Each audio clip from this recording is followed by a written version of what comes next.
can't let go. So come set me free. I'm done feeling blue. I'm falling apart. A faded love. I'm counting to three. I hear the alarm. I'm falling apart. A faded love.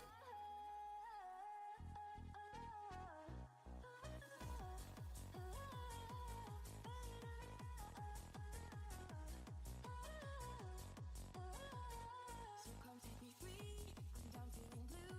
I'm falling apart. A faded love. I'm counting to three. I hear the alarm. I'm falling apart. A faded love.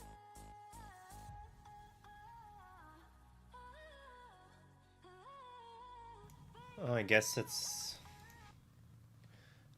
there's a Lorecast or something going on. I went live and then look over and went see. Live and then look over and went see. Live. Oh my goodness. I clicked the wrong Twitch link.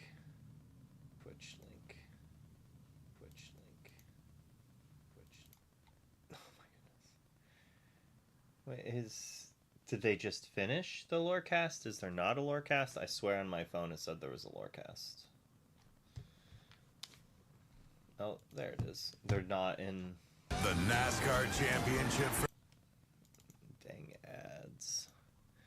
Dang ads. So I guess we're gonna watch party first, and then we'll finish the set review. I didn't even realize this was going on. I hate commercials so much. Oh. In the Pacific Northwest, it is cold already. It is basically full-on autumn with leaves blowing. Yeah. I had to rake my leaves. We had a small little timeline in there when we had all the leaves were changing colors and falling on the ground, and now it was like a still light jacket. You kind of walk down the street. Now it's getting to that point where it's like, okay, I'm done. Let's just go back in the house.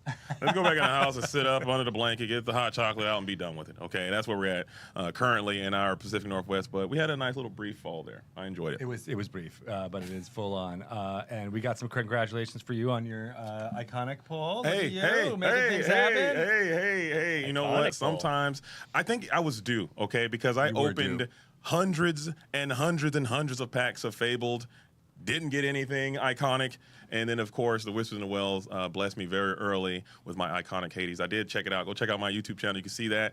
I'm never going to beat the allegations, Greg. I mean, I know everyone is going to say that these things are rigged. Rochelle is saying rigged. I'm not saying rigged. Right. Okay, these boxes are not loaded. I just got a little bit lucky. You never know. Broken clock is you never wrong know what twice you're a gonna day. Get. That's the whole point. That's the point. That's the point, right? I agree. No. I agree. I still remember when we opened up packs here 7 months ago, and it was happenstance that all of a sudden an amazing card was pulled. Enchanted. I mean, again, people will always say, "Hey, they're possibly rigged," and I'm telling you that is not true. But I think the fun, it's a meme at this point, and we just have to accept that. Absolutely, we'll roll with it. Well, we'll roll with it. You mentioned Whispers in the Well. It's coming up very soon. Want to make sure everyone is ready to go for the pre-release on November 7th. If we want to get that slide up, so folks can see how amazing Whispers in the Well is going to be. I think everybody is getting super excited. It's perfectly matched the theme and what's happening with the season right now, right? I feel like this is just right in the wheelhouse for what everybody is thinking. We've had such a great time revealing all of the new cards coming. Hopefully you're updating the app and checking out all of the web articles for this, but getting ready to get your hands on some of those cards for the first time on November 7th at your local game store. It's so nice. I love the thematic. Like you said, it's just like it feels very fall. It feels very mysterious and ominous. What's happening with Whispers in the Well, and it seems like winter spell is going to be the same thing because it comes out around more of a winter time. I don't know if that was planned. Shout out to whoever did that. Okay, you guys really knocked out of the park. Kudos to you for setting up that timeline like that. Who could predict what the seasons will be? We had no idea that the seasons would work this way. But it's really cool to do that. I don't really see those kind of things happening in other TCGs. It adds a little bit more magic to our game, and I think that's really neat. So really, sustain, keep up the good work. We got to point out the good stuff too, Greg. We absolutely do. Yeah, I'm a big fan of only this mug being half full of coffee and keeping our caffeine going. I like that. Awesome. Well, I'm excited for Whispers in the Well. There's just so much fun cards there and really Is this thematic better? elements, story-wise, as well as the beauteousness. I of the adjusted cards some of the themselves. sounds. Having that great Whispers enchanted look is going to be amazing when more people get to see those in the flesh when they open up those packs starting on November 7th in your local game store. Everywhere else, November 14th. Make sure you sign up for your RPH store for that. Get over there and get active right now. Get Get out active. there and do it. Get out there Do and it. do it. I can't wait. It's going to be so many cool tournaments that are happening. Do So many it. things. And I've already kind of started talking to people about what the projected metagame may be from the competitive side, but even on the casual side. Ooh, the I social need to side, play. there's so many different, I need to play more. unique, and creative ideas that are just bubbling to the top. There's so much optimism. I cannot wait. I am all in on the well. I mean, I have moved into the well. Got a timeshare down there. To It's take a a break, really nice place. to take Yeah, a break right? from the vents. That's I where hop the into ink well. is. That's where the ink has been pooling. Ooh. It's been welling. It's nice. And it it adds a nice little ambience to everything in the well, right? it's really good. Whispers in the well. Whispers. Whisper. We also have lots of fun things happening around the release of a little movie called Zootopia 2. Let's go. That's right. Of course, we're blocking this amazing card, but putting it all together is in Whispers in the Well. But you can get. I mean, this that's special cool. Glimmer foil promo card But at select theaters this around card's not that different good, locations right? around the world. Check out DisneyLorcana.com for a list of all of those locations. I and mean, it what draws a theaters will card. be running with this amazing promo card, but It's so there expensive. are Like, tons I of barely them played the song in version, areas where and people I could love to sing play that. Disney Lorcana. I think it's such a slam dunk idea. I was not fortunate enough to get the Moana the last time they did this for Yeah. the Moana 2 drop. Imagine if they had a I've already popsicle purchased my like tickets this. for Zootopia. I will be there with my entire family. Hopefully, we can get a nice play set of these, putting it all together. I also like that new rarity icon down there. Is that a movie film wheel? What we got That's going on right. there? Is Yeah. that what that is? Okay, so It cool. is. So that's just Yeah, another eagle eye. thing. See, Yeah, I- you're I seeing don't- it. I don't miss a beat. Okay, I got my there it is. But I think that's a really cool little addition, and hopefully this is something that is also sustained. And I think I might get spoiled, and every time a new Disney movie comes out and it's not there, Oh, I'm gonna that would like, be- what gives, bro. I need more of this. So this is a great There a better great, be. heads up, and it's a good way to introduce more people to the game. Slam That's what dunk. we're really hoping, right? So if people are excited about going to see this movie, they'll get this card. They'll understand that there's so much more. There's a whole wealth of So refreshing. cards out there with their favorite Disney characters. Some of them reimagined in different ways, Yeah. and so we really do. And then we'll be running a collection starter set promos during the movie, or during the lead up to the start of the movie with the commercials that run beforehand, and hopefully get even more folks excited about jumping Really? into the That's- Disney Lorcana community. Yeah, That's cool. That's Yeah. cool. I'm excited now. Now I kind of really want to see this movie. I'm interested to see what the plot's going to be about because I really like Zootopia 1. I know. And I'm trying to see where they're going to take this thing on the next one. So Me I will be too. tuned in for that. Me too. Check out this mayor. I mean, it's a whole Lynn Dancer world. Anything situation could there. go wrong. I want to see what he's Just all like about. a cop. See what he's cooking there. Cop he's added movie. to the game as well. So There's always very cool criminals. stuff, man. I like it. We're doing big things here.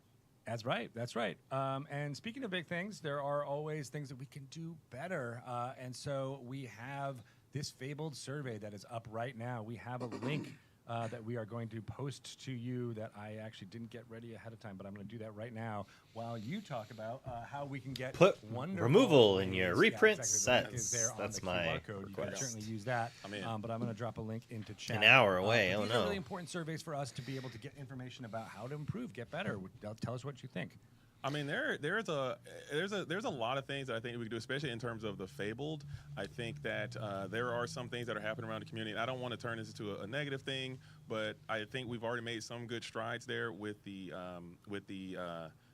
set championship, not the set championships. Yeah, the set championships getting that new extended art. Unfortunately, I know we had to I lose like the fans. that. I know that's something that people are kind of bummed about. But at the Boo. same time, that could be a nice little give and take there. With the Fable specifically, I remember how those things were so hard to get coming out of the gate, and there was a lot of uncertainty there.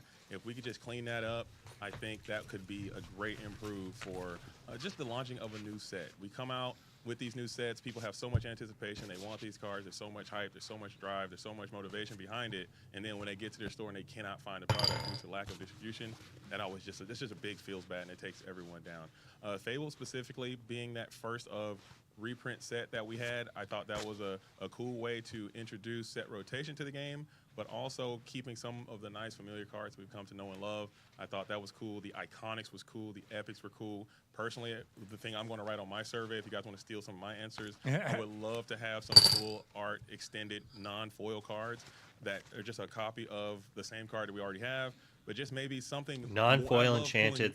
Please give me non-foil enchanted. Easy slam dunk. You just extend the card. More common than take enchanted. Take some of the box away and just have something that is there that people can just enjoy more of. So, replace enchanteds with non-foil enchanteds, and then make enchanteds even more rare. A little bit more unique, and also make them more chasey, right? People to get more of these packs, because when you're constantly opening the same things over and over and over again, and you're looking for those enchanteds, just having more things to collect on your journey to your search, I think it'd be really cool. So, I probably would just actually prefer them to give it in between. I want to hear you between. guys and fill out the survey. I know I'm going to fill out mine, and don't be trolling on there too much. Like one a box would be nice. I don't think they'd be trolling. You don't think they'd be trolling? No. Why? Okay. Well, we have For an unfoil. top people working on how to analyze that data. To make Anti-troll sure. measures are to the roof? Anti-troll Okay, measures, okay. Yeah, exactly.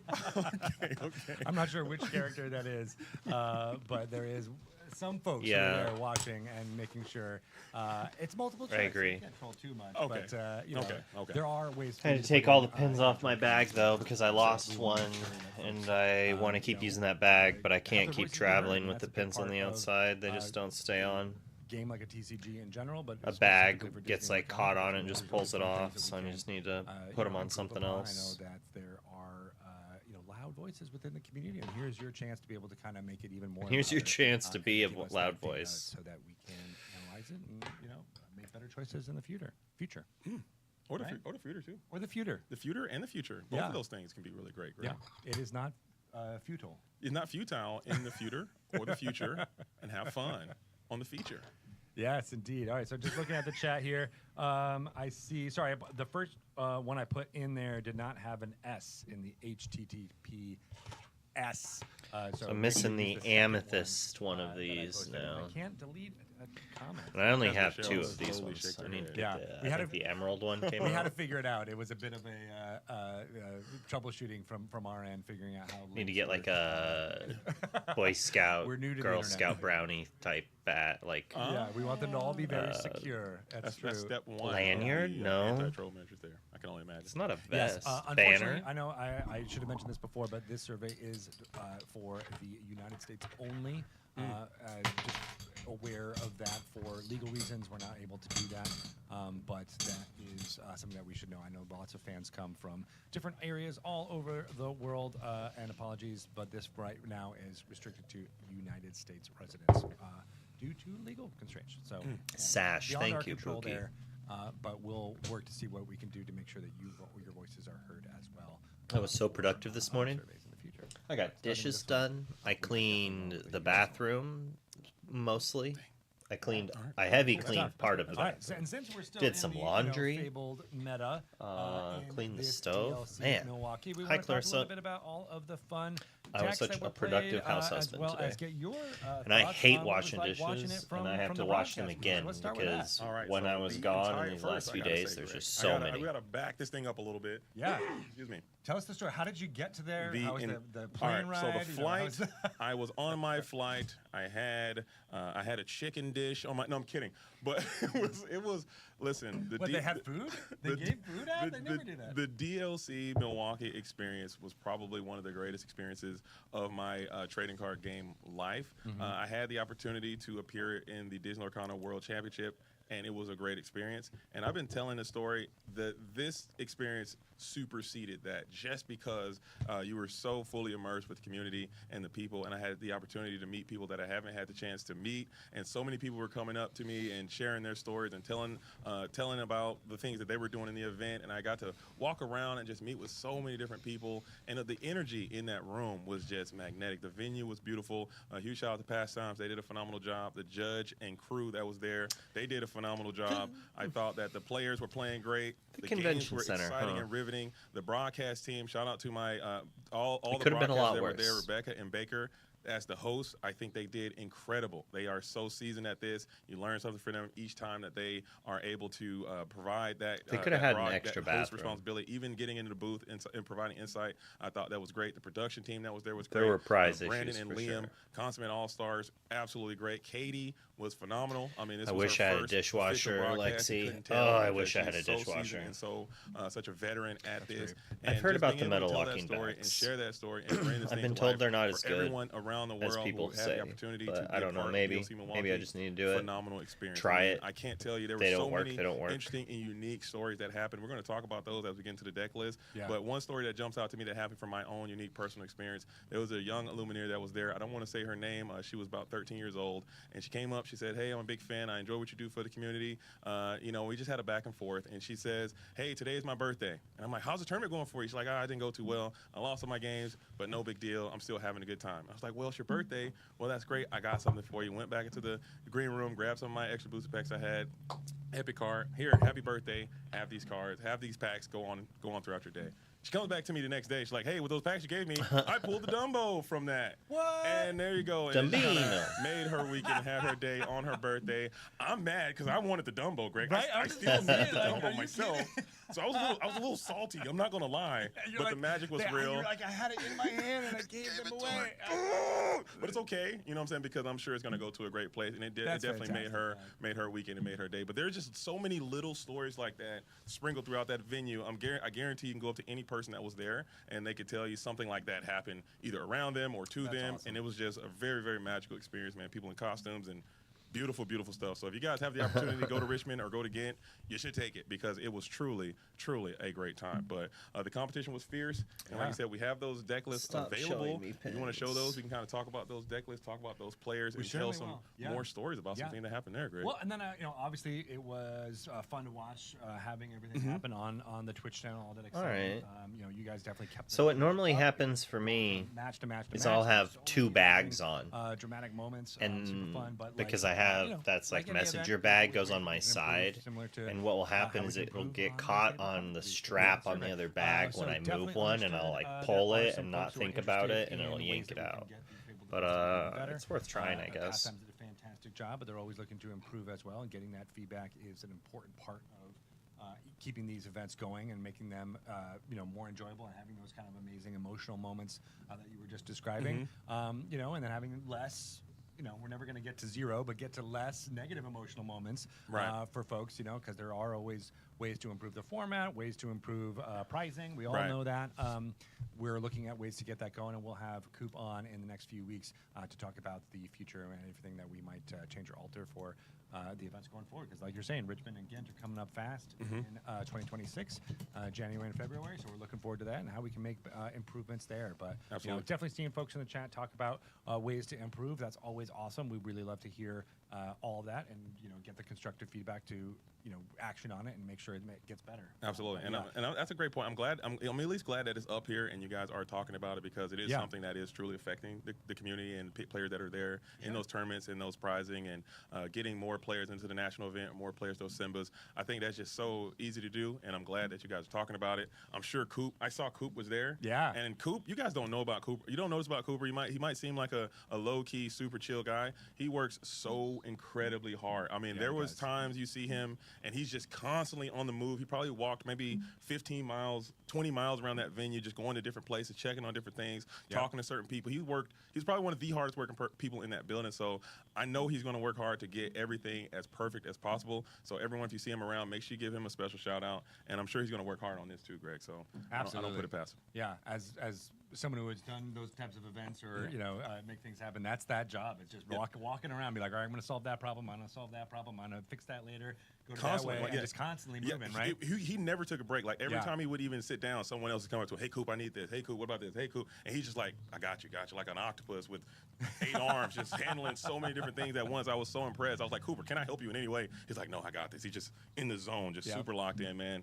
Absolutely incredible what he did with this Milwaukee situation as the I lead on should. that. And he's only going to get better. He's so motivated to just make this thing the best possible. All the team, right? For sure. It's not, Cooper is... I should have left up my green screen. We all For sure. are supporting everything that he is doing, as well as, the people at Pastimes who are doing a fantastic job making sure that each of those games has the best result that they could possibly have going forward, right? So, For sure. A couple of things, just want to make sure, we acknowledge that there are always ways to think about the bubbling and record that people have and how that can be made to be more fair for everybody that's going forward. Just want to make sure that there's something that we're discussing, as well as the prize wall and how we can make sure that feels like a reward. More equitable. I think that's what it is. We want it to be a reward for people who do well in the tournament and get going.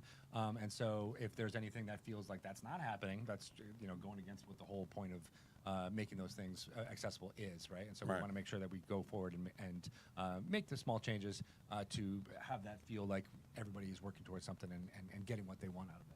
For sure. And I think it's just such minor tweaks could just make this situation a super seamless and almost near perfect situation, just giving more prizes. And I know some people are like, oh, hey, this is how it's always been done. This is how we've always done it. And I just think that's such a non-Disney Lorcana approach, because we're always trying to do the next thing different. Yeah. And I think being able to be different and help more people is just going to make our game that much better.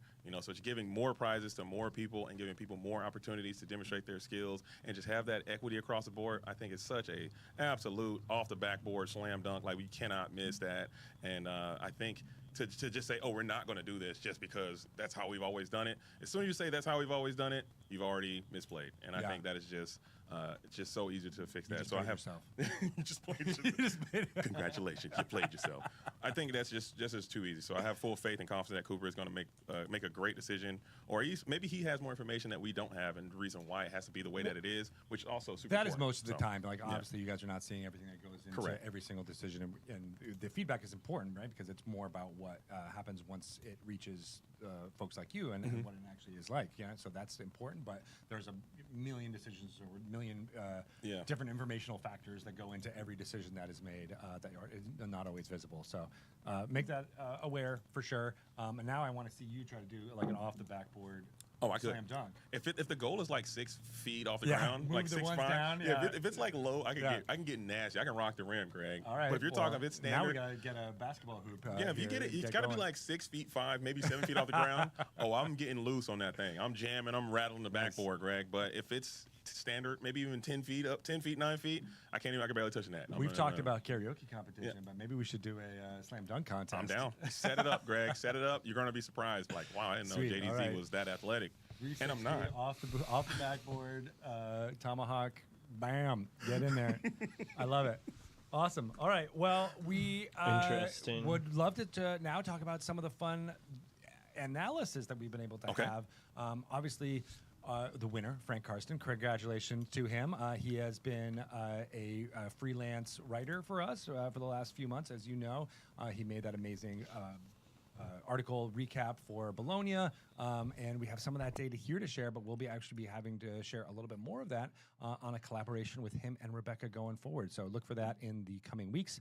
But wanted to take a look at what was being played at Milwaukee. So take a look at this. Interesting. So here is the meta game. These are going to be the decks that showed up to that tournament. And no surprise, it's very similar to the results that happened at DLC in Bologna. Amethyst and Sapphire representing a large bulk majority of the field, followed up by Amethyst Steel as predicted. Amber Steel coming in a little bit higher. Emerald Sapphire still going up ever so slightly. And Amber Steel rocking out that top 15 or the top 5, as Sapphire Steel is going to bring in the remaining top 6. But this is pretty standard. 1934, 1,934 Illuminators showing up there. The metagame was pretty as expected. Just maybe Sapphire Steel a little bit higher.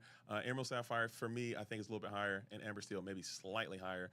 But overall, this is pretty standard. We did have a Mad Lad show up with that Emerald Ruby. 8 people brought Emerald Ruby, and 2 people brought Amber Amethyst. Very peculiar. I know, right? I love it. We have all inks represented. I was just going to say, I think this is a change from the Bologna one, where we had a few combinations that did not have any decks. But we at least got 2 people. Shout out to the 2 folks who were running Amber Amethyst. I'm not sure how well they did. I'm gonna find out. I'm gonna find out their records, and we're gonna give. I'm gonna see if I can find a prize card and who those Illuminaires are, and give them something special for coming in as the highest ranking Amber Amethyst player. My wall theory didn't get any backup. I didn't get any support, so I didn't get the opportunity to give everyone their wall. But at least want to give the highest ranking, lowest represented person an enchanted card coming from me to them. So I'll find out who they are, and we'll make that happen. Internet, don't fail me. Don't fail me now. Awesome.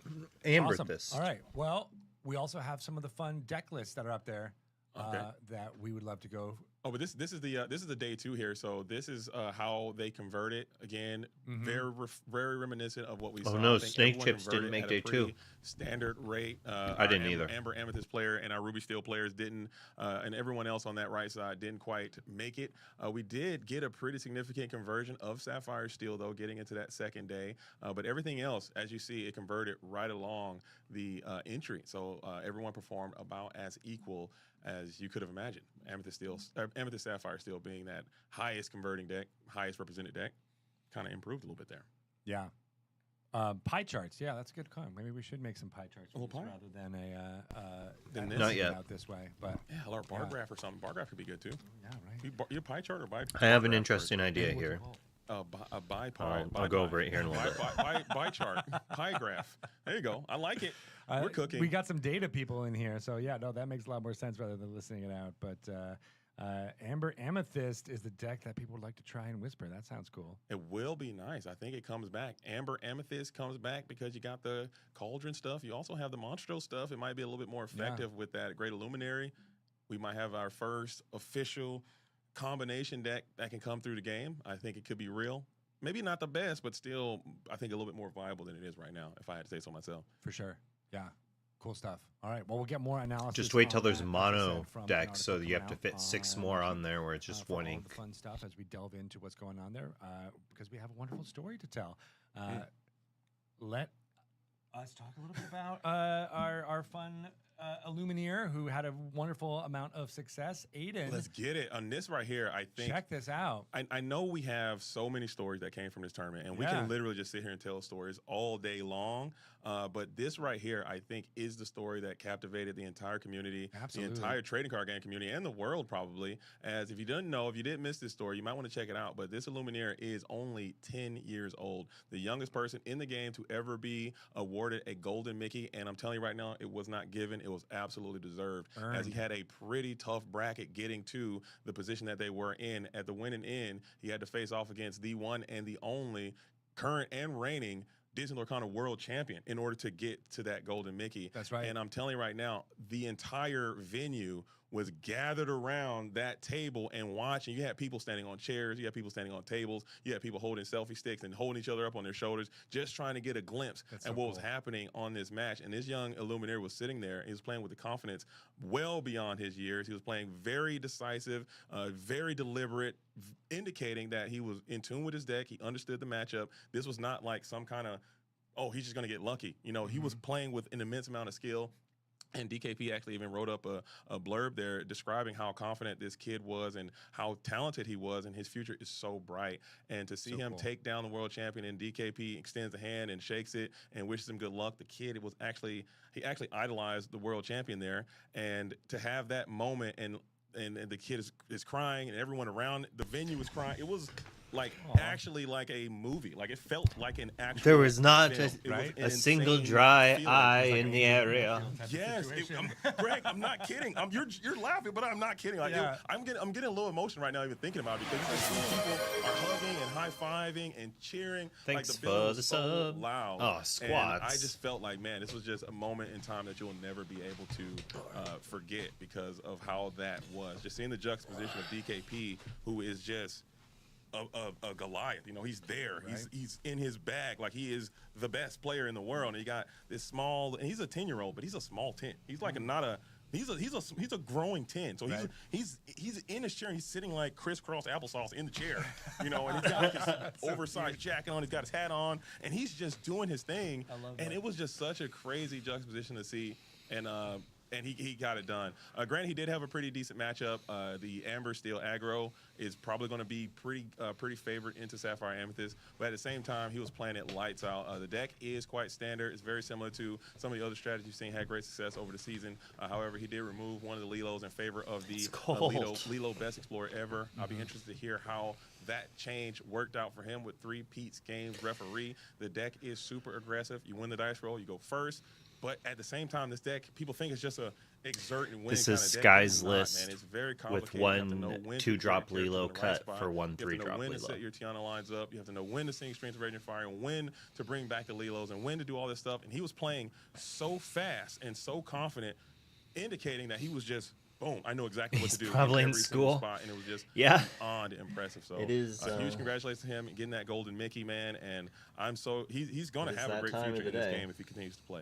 I love that, and I love that there's there is certainly like a deck building part of this, but then also like being able to execute on that, and get the cards that you need, and get it all happening. That's a big part of what makes this game so strategic and able to reward skill like that, right? And being able to have that confidence, I think that's a big part of it too. Being able to come in and be like, oh yeah, I can do this, right? And maybe it's got to be like some kind of like maybe you're throwing people off because again he's so small and he's so young, and someone sits down, they're like, oh, I got this little kid, it's about to be easy. I'm gonna take it easy. In your mind, you psychologically think you've already won because of their age. So he maybe uses that as like a mask or something, and he just destroys people. Like everyone else gathered around the table that went to his local game shop or to who's played in events with him, like I never want to play him because he's so good and he will beat you like so fast and so quickly, so decisively. Like I never. He is the one who knocks. Like at his he is the one who There's quests. That Illuminator that's there that's like, oh man, I got to see this guy. Awesome. I don't want to play this guy because he's the top dog here. I don't want to face the top dog. He's the guy. Like so that is just super impressive at such a young age. I don't know what I was doing at 10 years old. Shame you didn't pick them up when they were like $25. DLC championship. I've not played a ton of competitive TCG, but when I have, it has been against. It's a good pickup, especially when on the same Infinity age as comes me. around and they're And everywhere. I lost 0-2 on that one, and the kid was super. Had a great deck and a great demeanor about him, and so this is what that reminds me of. Right? That's what makes this game and this community so great, is that we're excited about him. And A bowl of cereal chilled me down to my especially core. in the face of an amazing challenge of playing against a former world champion. Like that's just being able to succeed at that level is just awesome. Yeah. It was really an incredible situation. And also another Illuminator, Monica, I want to shout her out too. She got top 16 and again, she's so unsuspecting because of just maybe I equate like stature and like size with like dominance or something, but she's crushing people. She had a great run throughout the first day of Swiss. I mean, going almost undefeated and then getting all the way up to the top 16, clinching her invite to the national championship, and almost just one game win away from achieving her own golden Mickey. So I think that's great strides for her. And also just I don't know if I can say that, but as like women Illumineers, this year, I believe a woman Illuminator will achieve a golden Mickey, and she was so dangerously close to doing that. Really just pushing that forward and showing like, hey, everyone can compete. You don't have to be this person or this thing or look a certain way or act a certain way. It's for everyone. And if you want to compete, if you put in the work and you have the grind, you can make it too. And I think she's a great indicator of that. So wonderful person, wonderful part of the community as well. She does content. Check out Lorcana Duo. And I think that is just amazing. Another amazing story. There's so many stories. There's so many that. great stories. Yeah. No, I know. That's awesome. Well, Wasn't there we'll move a on couple? from this deck to another one to talk around some of the fun things that were happening. We have Carlos Franco. I thought here. there was more than Carlos Franco. I had a chance to talk to this one woman before. who qualified. This is their first real placement, making it all the way into second place, getting into the finals, matching up against Frank Karsten. And I got to say one more thing before we go on, is that it was so funny that in DLC in Milwaukee and DLC in Bologna, there was the exact same top cut.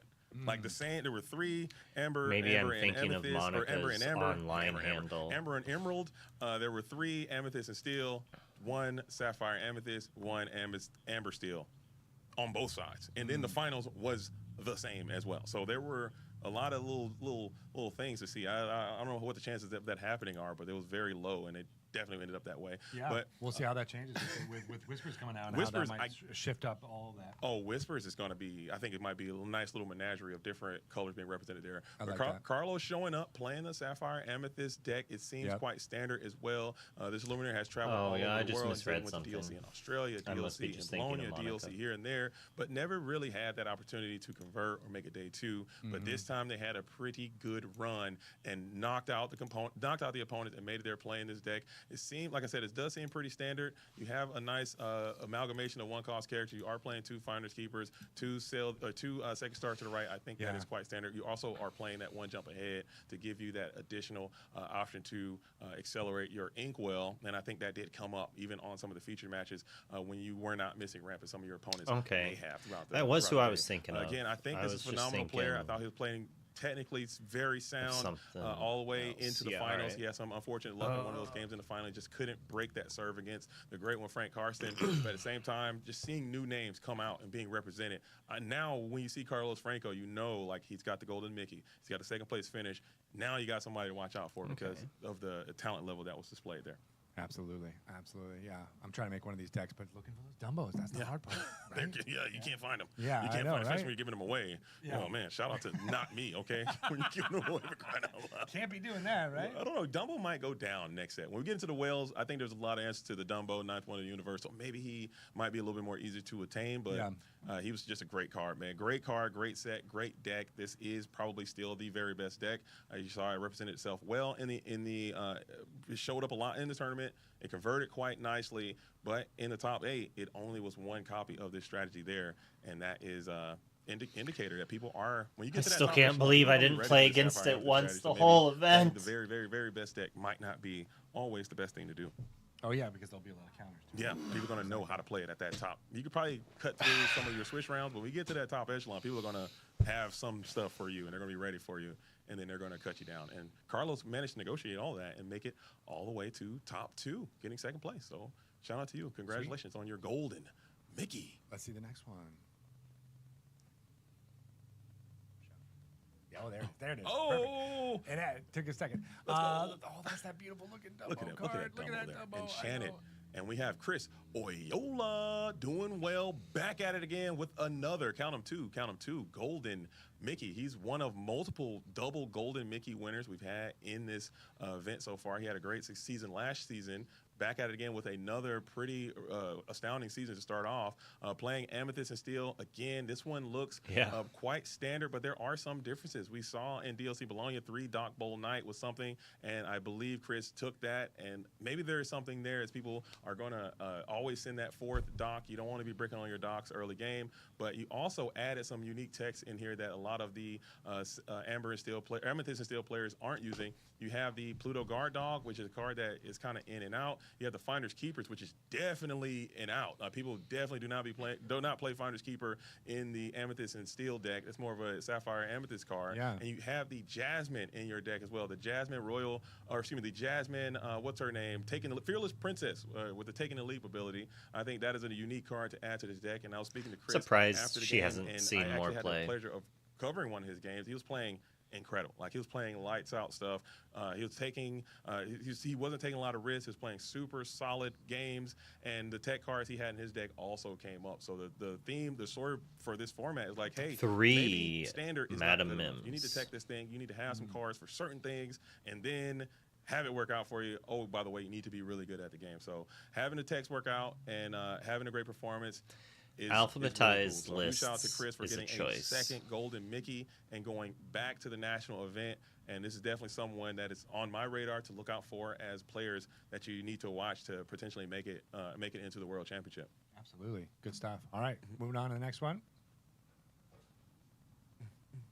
I love going through these because I'm like, oh man, how do I get these cards? Oh, and then you get them. Go get them. They're available. Yeah. I mean, Fabled is out. Whispers is coming up, but some of these strategies are still going to be good. So if you don't have them, you need to go get them. And just like Dan, Arnold already got them and got it done. And this is another Luminaire I'm incredibly proud of as well. Showed up, showed out, had a sneaky good season last year. Okay, people like to sleep on Dan sometimes, but if you check all the records and it indicates like, hey, who is the best, who's the worst, who had the great performances over these DLCs, he's like in the top 100, top 50, maybe even top 40 players of last year. Like, he's really good, has some great conversions, ton of let it goes. But the issue with Dan is he was never able to push it over the top. He was never able to make that deep run or get that historic run. Something dramatic would always happen to Dan, and he'd always say, "Hey, they don't have Milwaukee and and what it is. We go next." Lorcana season, yet. before the season started, he's like, "Hey, I'm going to go to Wow, every they one don't of these have Bologna DLCs, and I'm either. going to I wonder if commit the site's myself. I'm dead going to put in now. the work, and I'm going to." I guess I didn't even go to all over the Bologna, world, so and I'm going to get maybe this they do thing have done it. this year. And he showed up, and he put the amethyst cards away. He elected to They go don't. with the dog strategy. So Amber Going and dog. Emerald, and I thought Emerald was a very good pick for this event. But again, just like I spoke about Chris Oyola's strategy, you got to take Maybe it I'll a forever certain be way. You have to be seventh very in the comfortable world. with the cards that you're playing, and he's going with the Because I'm Pluto pretty friendly sure Gooch my variety, rating's gonna along with the tank Hellflumps and after Woozles this and the tech event. of the Lewis My internet Endearing points. Alligator, which is a card that a lot of people may not be playing in this strategy. He's also playing the Under the Sea at 3 copies, which I think is a decent amount because you can find those with your tramps. But Dan, again, taking nothing away from anybody else. I think he wanted it. He did deserve it because he's been playing a lot, and he has been very consistent in his gameplay. He had a wonderful run. I think he lost round number 1. Signed cards and in then the went on a back. blast all the way through a tear, 11 straight, all the way through this thing, only losing to our eventual winner, Frank Carson, which is no easy feat to defeat him in anything, and getting that gold. Heck of a run. He's so proud of having. So I can't say enough good things about him and the work that he puts in, not only for the game but for the community as well. He does great content. So I huge shout out to him, man. I think this is a great sign. But playing the dogs, I still think Melissa's a better player. Melissa wasn't there, okay? Yeah. Had she been there, this would probably be her win. You know what I'm saying? Because this is her deck. This is her deck. I mean, she just so happened to not be there. I'm kidding, by the way. Shout out to them. I know them very well. So that is a joke. Please don't take that serious.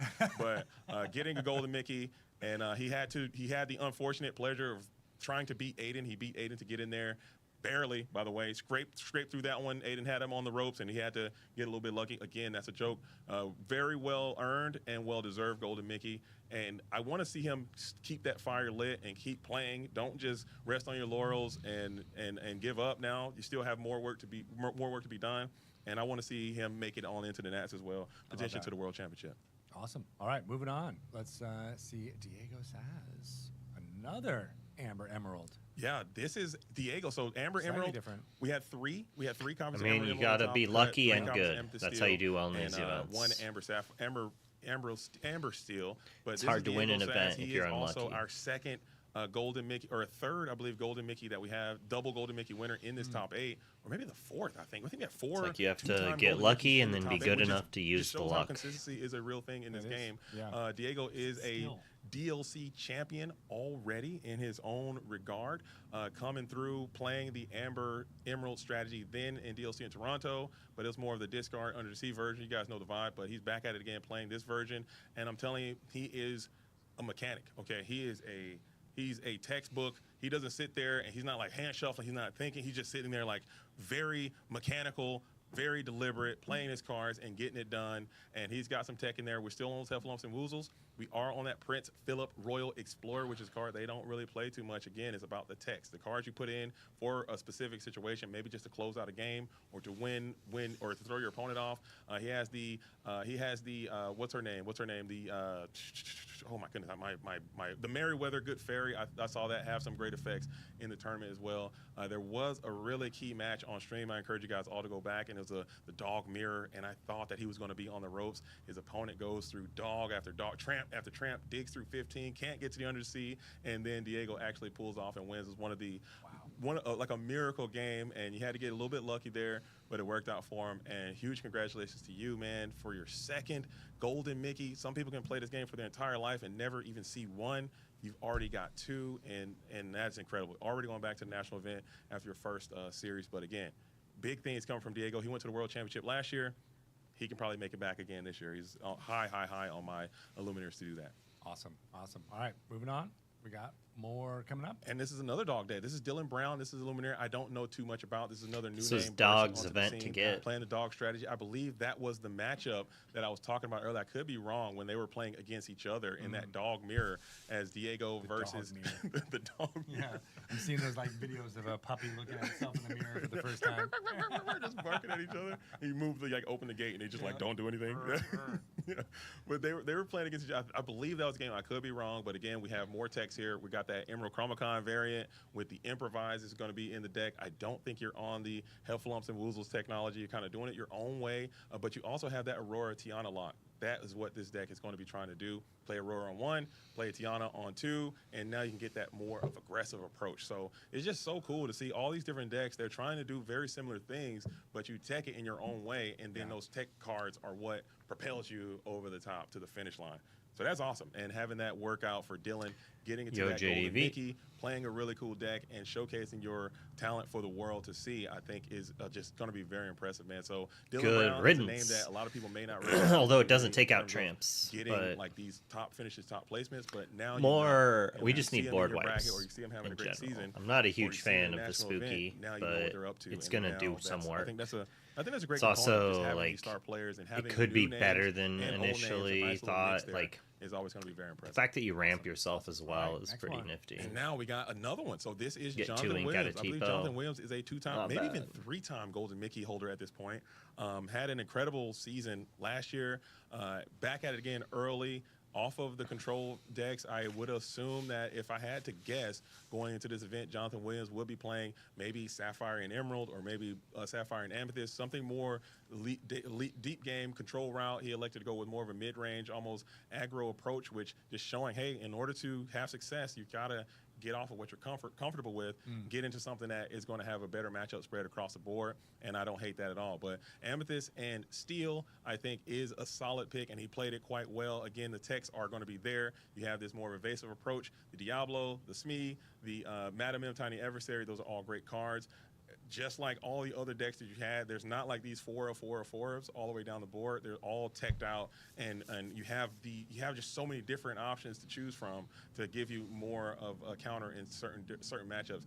Belly Compass Mystic also jumps off the page. So this deck is super consistent. It's trying to do a very consistent, very textbook, very telegraphable thing. But when you start throwing those curveballs in there, that is what is going to give you a little bit of an advantage in this very competitive metagame. Fable's metagame is super volatile, and you have to have consistency, but you also need to have this surprise factor. And every single deck we've seen up to this point has something that is not standard. And I guarantee you, all of those little somethings add up over 12 rounds of Swiss and to a top cut. And that's what Jonathan Williams has here. Apart, right? Yes. It's having that little bit of, oh, this is something I'm going to do a little bit differently, even though it's the same deck and the same strategy you might see a couple of times. Here's something that you won't expect, right? Absolutely. Here's the fake, here's the feint, and then I'll go with something that is unexpected. So Absolutely. That's awesome. So I'm glad to see Jonathan Williams, Dragon Johns stick with the game. I know there were some unfortunate things that happened in the national event last year, and that kind of probably would have made a normal person, hey, I'm gonna get upset, I'm gonna move on, I'm gonna do something different. But like to say, you know what? I'm gonna put the past behind me. I'm gonna lock back in. I'm going to come back, and I'm going to put more work in. I'm going to change my entire play style, and I'm going to pick the best deck, and I'm going to run it back again for another top 8 performance and another Golden Mickey. Incredible story. Again, impressive story after impressive story after impressive story for all these Illuminaires here in the top 8. I think that might even be in the chat. So Yo, shout let's out to go. all of you making it all happen. And then we got our final deck. We have our champion Oh, my from goodness. Milwaukee, able Man. to be talked about here. Frank Karsten. What Let's a get it. deck. Oh, my goodness, dude. So Frank is back at it again. The Flying Dutchman, Dr. Frankenstein himself, the two-time DLC. I'm working it. I'm working it. Sure. I mean, he's really smart. And his name is Frank. I mean, the Flying Dutchman, he's from the Netherlands. I get I where mean, you're going. I don't know if that's legal or not, but we're going to keep shopping it around. I don't know if he likes that or not, but I'm going to keep throwing it. And I can't say enough. There's nothing So good. that can be said about Frank Karsten that would just really tell the story of how great this person is for our community. Storied history of trading card games, been playing trading card games for an incredible amount of time, and he is just the first ever 2-time DLC champion, and I cannot think of a better person more suitable for that title. Like I said, he is, when you have so much accolades and respect in the community, there's typically like this little holier than thou type attitude that you deserve, that you can have. Like, it is well deserved. If he was like, hey, don't talk to me, I'm me, whatever, he could have that, but he's not like that. No, People he's were open. constantly coming up to him and shaking his hand and taking pictures, and he's constantly doing autographs between games, and he's constantly just engaging with the community in such a positive manner. And even during the game or at his winning interviews, like, hey, what do you think you should tell people if they want to play this game? He's like, hey, just have fun. And I think that is just so important that sometimes in these competitive situations, you kind of get caught up and I want to win. Burn out otherwise. Focus on having a good time and on what's important. But I think that it's just so impressive that he did this. First 2-time DLC champion we've ever had. And I think he's just a remarkable component of our community. But getting into the deck. It's an interesting deck. You notice, Greg. Look how many. Look how many lines there are. There's so many different ones. Whenever you see a 1-1-1-1-1, it's probably a 95% chance it's going to be a Frank Karsten special, as he's got like so many different tech choices in here. But it's not. When you look at it, it might just seem so bizarre and odd. But when you hear him talk about it, it starts to make so much more sense. Because again, as I talked about when I was talking about the other Amethyst Steel decks, Oyola and Dragon Johns, this deck is 1, 2, 3, 4, Sting Strength. Do. It's a very consistent thing. But what Frank realized is like, hey, I don't really need a consistent card. I just need something at that position.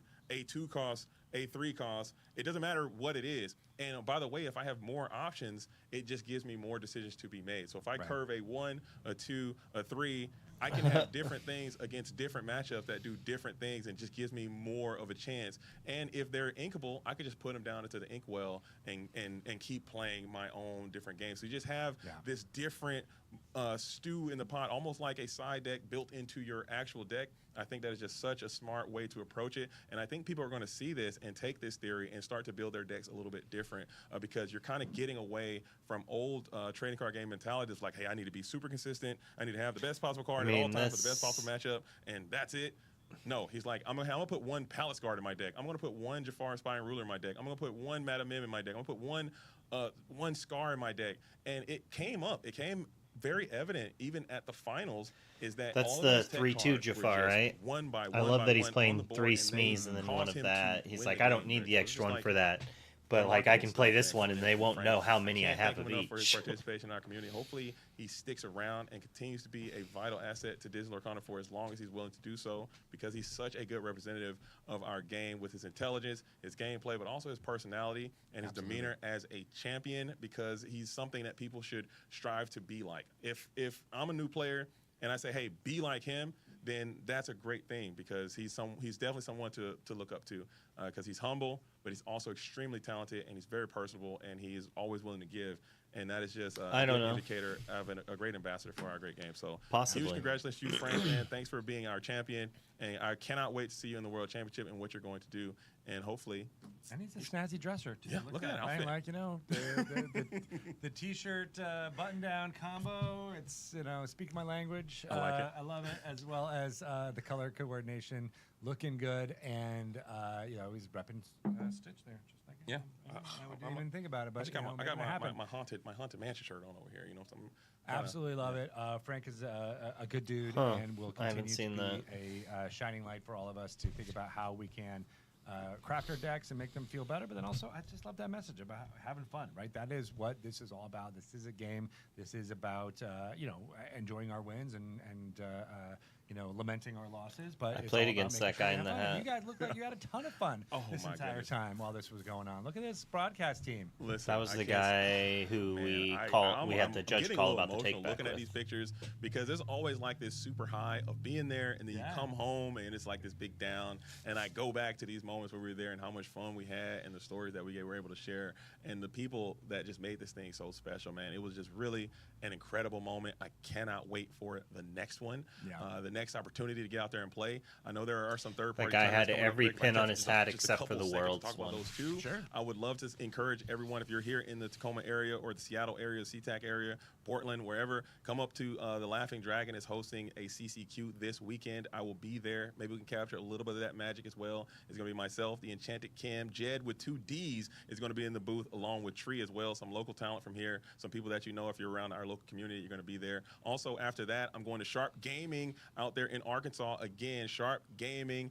Follow me online. I could give you some information for that. I don't have any flyers with me right now, but that is open and available. That will be Wishes in the Well. Also, we have the Collector Exchange in Dallas, Texas. That's going to be a 6K there. Whispers in the Well. That would be fire. And then we're going out to PPG in Orlando, December the 12th. So there's so many cool tournaments happening. Sorry, I just want to throw that out there. So everyone is super interested. I don't have any flyers and stuff, but if you wanted just a little piece of these moments while we wait for the DLCs to come back, to just keep that community aspect running, please sign up for those events. They're all super open and available. But yeah, it was like, Greg, I can't tell you how much, like, my face, I would get back to my hotel room super late and you're a little tired. Yeah. But my stomach, I'm like, man, what's going on with my stomach? Like, what did I do? Like, what did I eat?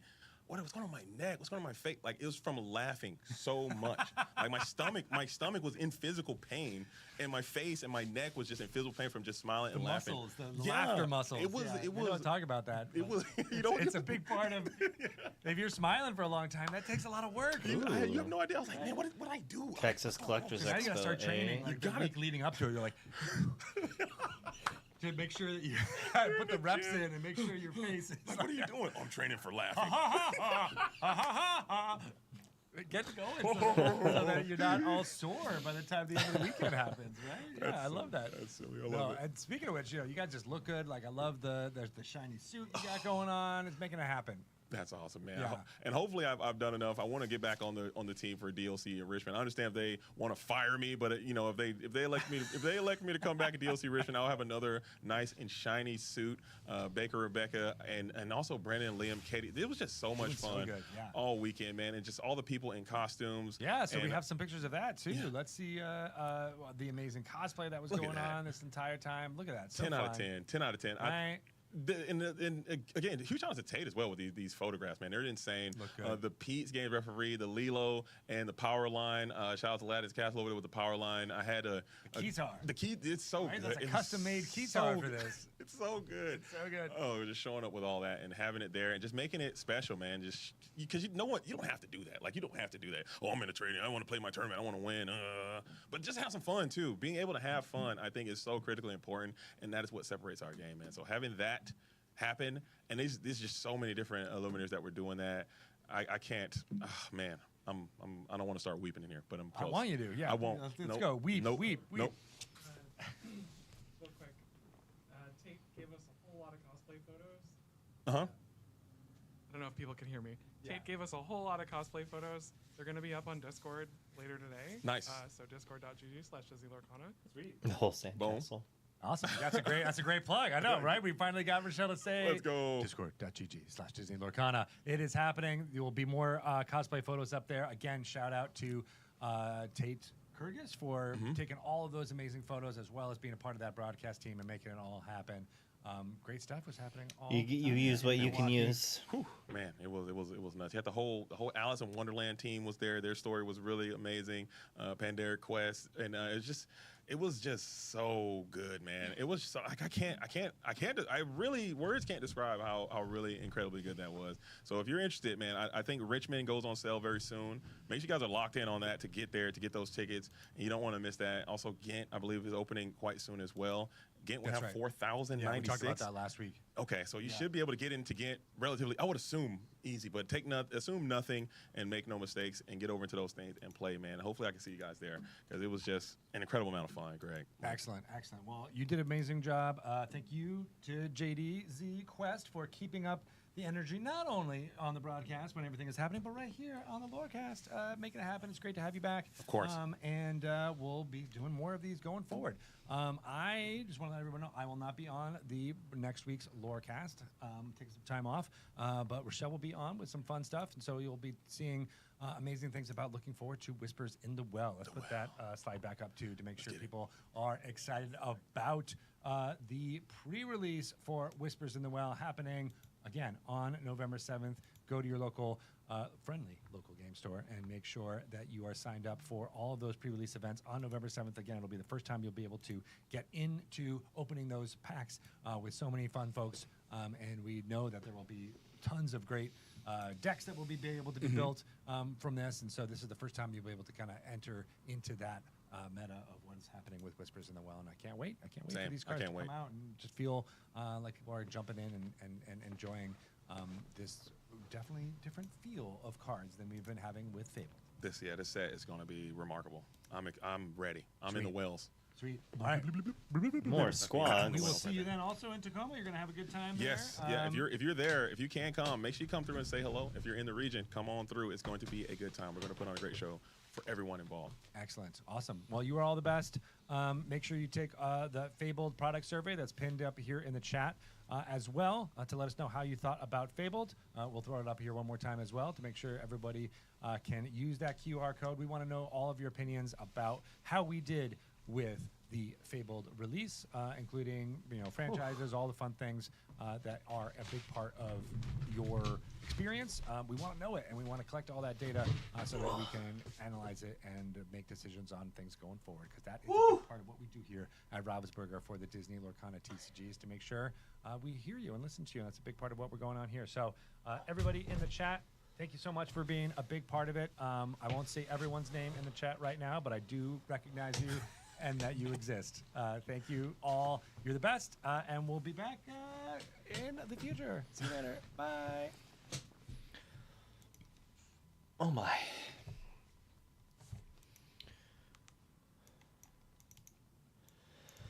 Doing push-ups after not doing push-ups for a while is... Whew, I need to lose weight.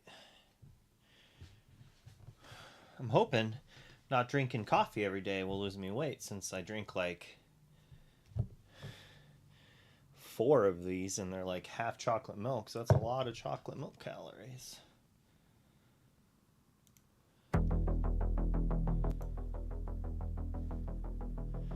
I feel like this is just really loud.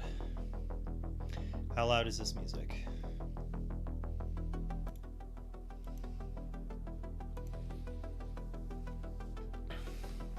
Well, yeah, it's the cream in the coffee, but I'm just not drinking the cream on its own.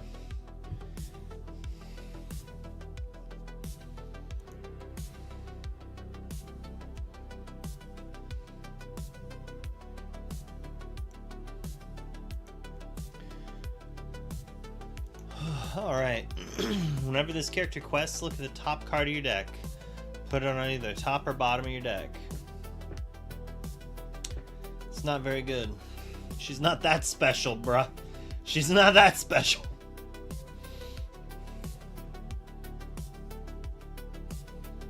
Too loud.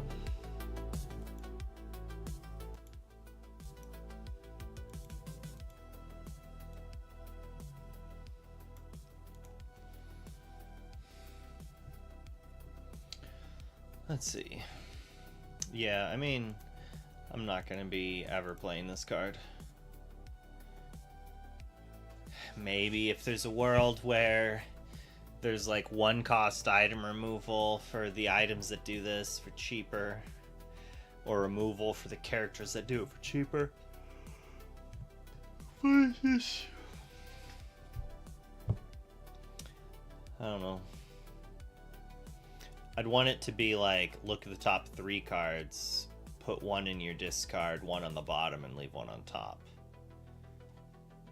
Then maybe I would play it. I still might not. It's not that good.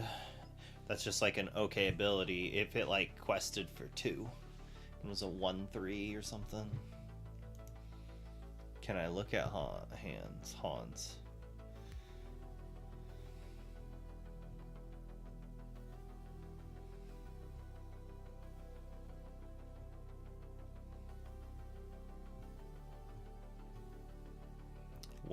What ink?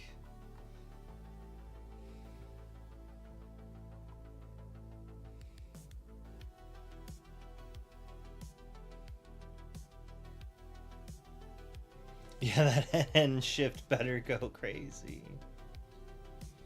Ruby Hans.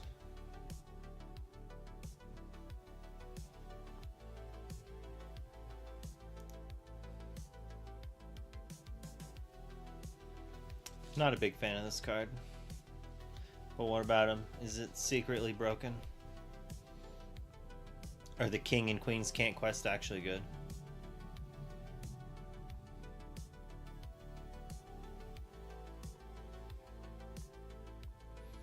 It's possible that the secondary is like good enough to make a challenge matter deck playable.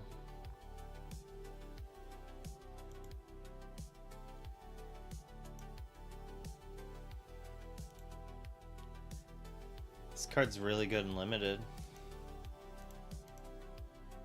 That's about it. 6-8. Oh no. Not the Queen of Hearts Damage Matters deck. The funny thing is, when I first saw that, I thought of that. I was just like, oh man, that takes down because the king and the queen there. It's big body. It's going to be annoying and limited. Honestly, small stats considering the rotation. There's like 4 drops that take this out. Daisy Duck. Ghost Finder. Indiana Jones mixed with a Ghostbuster.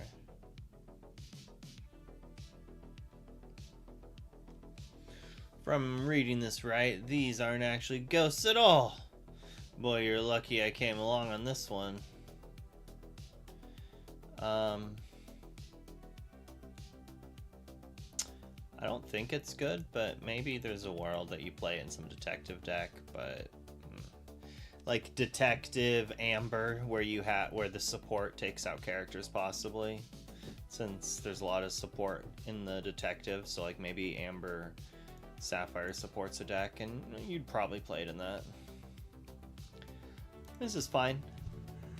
We have a bunch of things like this. I like it. I like the rework. It is a shift target. The big Daisy does some stuff. I just don't like having 2-cost shift targets very much, but it's better than nothing. This is going to be annoying and limited, and that's about it.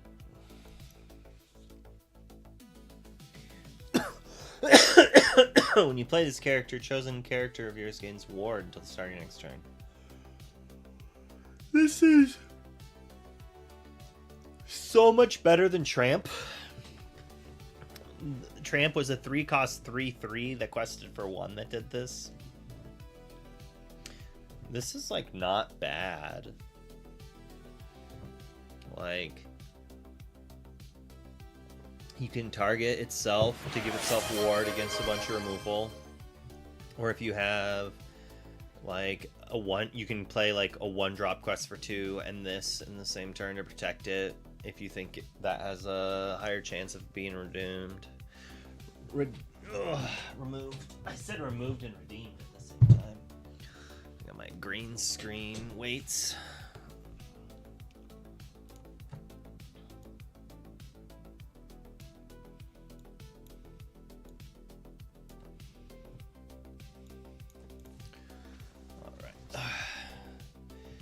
But like in general, like maybe in some sort of like aggro deck, but it's probably just not as good as a 3-cost 3/2 ward.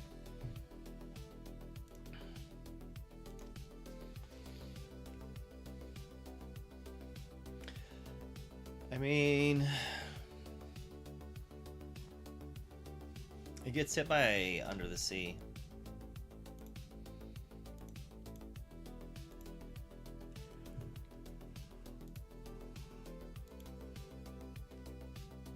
Scuttle.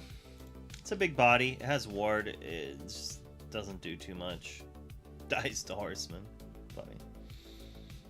Ichabod Crane. Bookish Schoolmaster.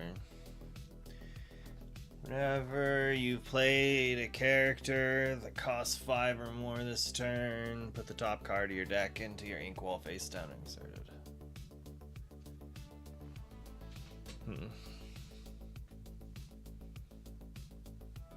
Why do you need to ramp if you're already paying 5s? I mean, this is a 4-cost ramp that quests after you play a 5-cost on curve, and then you can...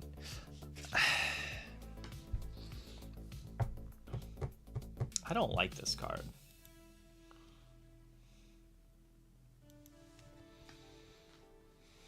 Could you? Possibly. There is like limits on all the exercise things to prevent such a crazy thing from happening. Because some people tried to murder me with squats before. Whenever this character quests, if there's a card under her, remove 3 damage from each of your characters. This is like a cheaper version of the set 1/1 that saw like no play. Just uncommon at least. It's like, this is probably good and limited. This card's good. Jane?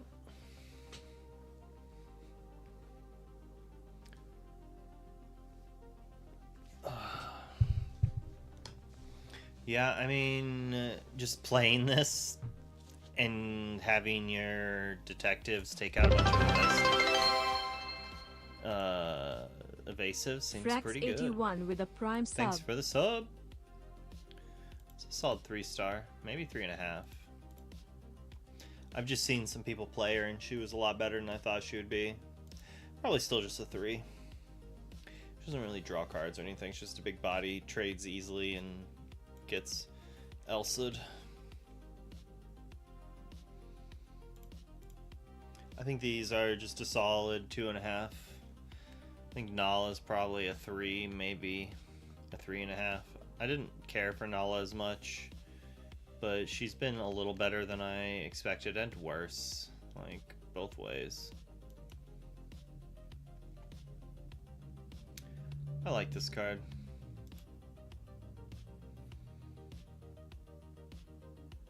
Like, this just seems fine. You to go from 3 to 5, or just not have to ink your 4th card. In like a dock deck, this also seems like pretty good.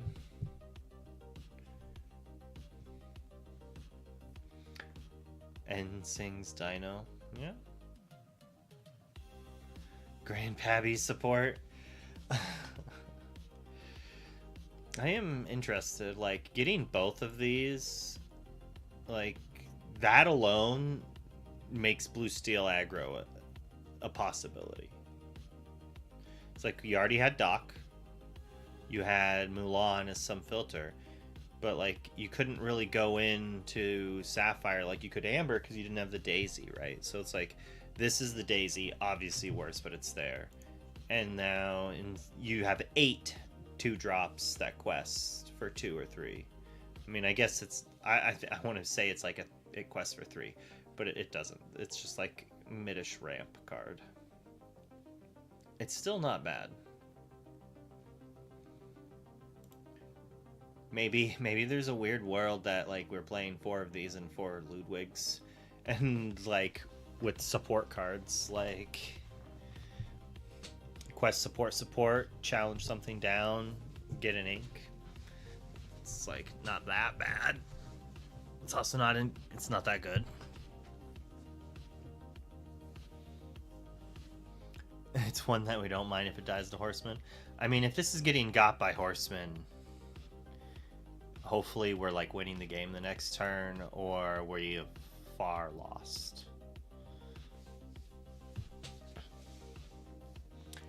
I mean, this works with Horseman. If you ramped and have 7, you can boost an Horseman in the same turn. I mean, I do like that you can boost and then take something out. This card's really good and limited. How many stars got the Horseman? Oh, probably like 3.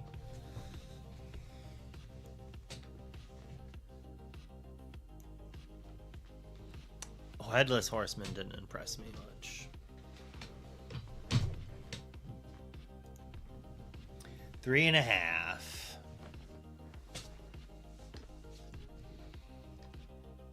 I don't know how good it is. I don't remember what the Headless Horseman alt is. This art is okay. It's okay.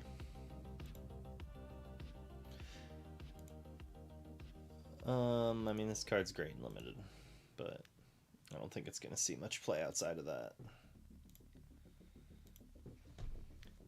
While this character is exerted, cards enter opponent's inkwell's exerted. So kind of slows your opponent down a little bit. You could shift it on turn 4.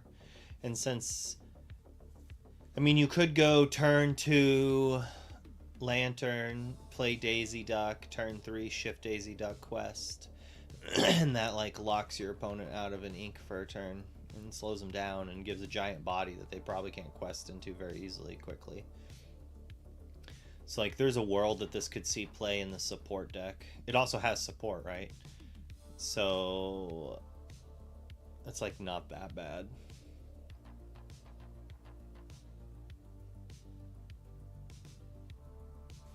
Does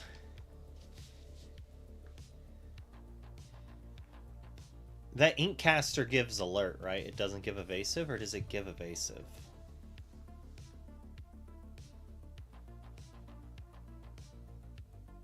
Sorry, I had a thought. Dang it! Why does it give alert? Man, the removal that you draw a card would have been so good if it gave evasive. Oh, it would have been so good if it gave evasive.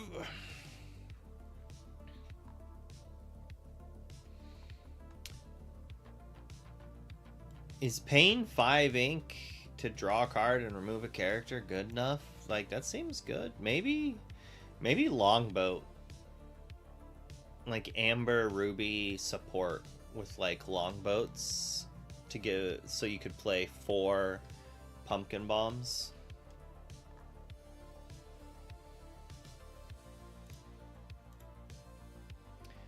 Man, it's just crazy thoughts. I think this card's powerful. It could do some stuff. It can shift out early. It could be fun to play. 1 star. Move along. JK. Obviously, this card is good. I think it's like a 4.5 star card, probably.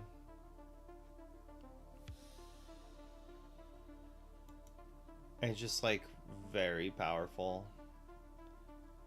Ramp that quests, that draws card. It filters. It ramps. It quests. And it's fairly cheap. Like, I'm not gonna play it in like blue steel. Like, it might actually only be a 4. It's really close between the two. But like, if I like that blue steel aggro deck, I wouldn't play this in, right? But like Rapunzel, I would. Rapunzel I play in almost any Amber deck I've ever brewed. It's like really hard for Rapunzel not to make the cut. And I don't even know if I gave Rapunzel 5 stars. I might have given Rapunzel only 4.5. But we'll probably do 4.5. Just like she's that impactful. Like in the early game, she's like a secret good card.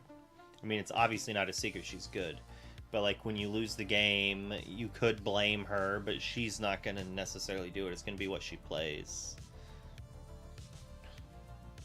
You say you wouldn't play it in Blurple. There's a lot of people who are playing it in Blurple. Like, if your opponent's just gonna... Like, if you're on the draw, and you're afraid they're just gonna Elsa whatever you 4-drop, you play this, and you ramp, and you draw a card, and then you're going up, then you could play TikTok the next turn. And then they're not really gonna be able to answer that, and you can challenge back. Prevent them from questing. Like, I think it has plays, even though you're probably not playing TikTok. And I'm not a Blurple player, so don't come to me for your Blurple advice. I've seen this card see some play, actually, and it was better and worse than I expected. It put a lot of Hades on the bottom of the deck. Dang, that alert was loud.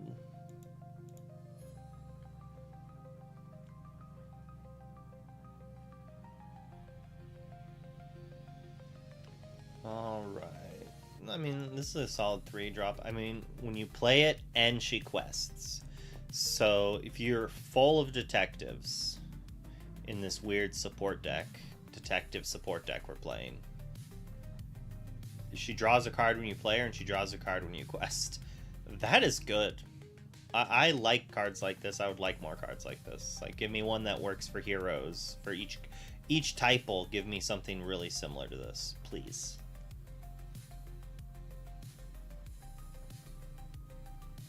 I don't like this card.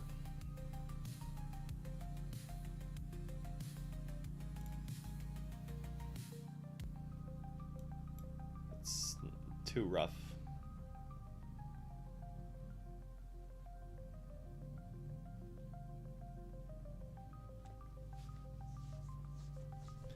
Yep.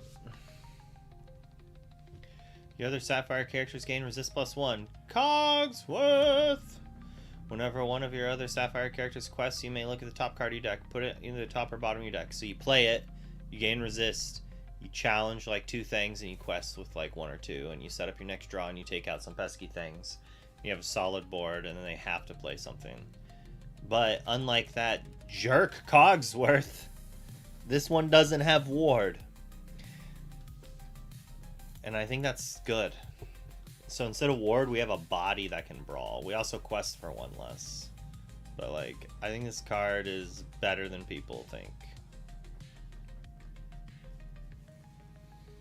Only Sapphire characters is frustrating. For sure. I mean, I think you just want to keep them alive, but I don't know, you're detectives. This card could be good, but just being Sapphire, alright, we'll give it a 3. It is worth noting that most of the other Sapphire characters don't matter, but, you know, we need to protect our Cinderella and play a 1-drop in the same turn. Daisy Duck not being a princess is kind of brutal.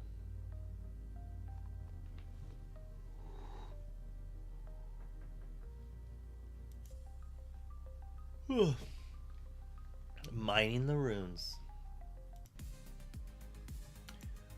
3 cost 2/3. Whenever this character quests, if there's a card under, put the top card of your inkwell face down exerted. Boost 1. It's kind of slow.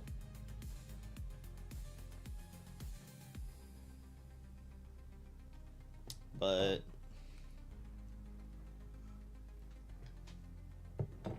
that would be sick. Disney Lorcana, the animated series.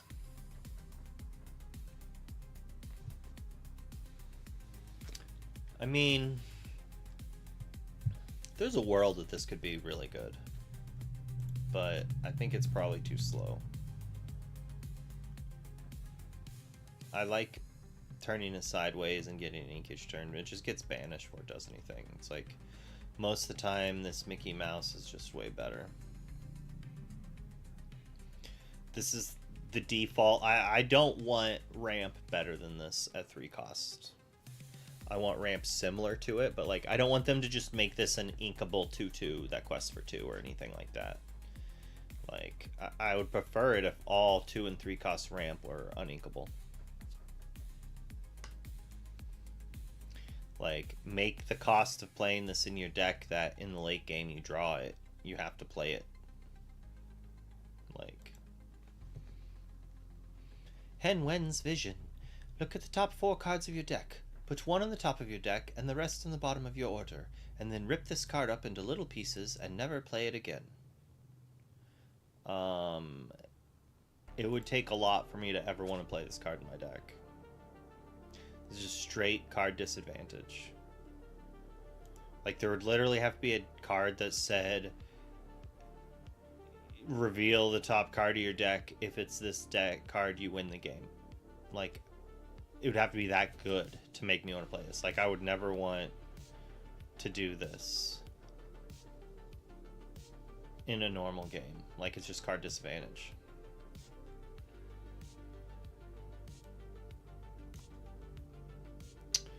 A promising lead. Chosen character gets +1 lore and support this turn.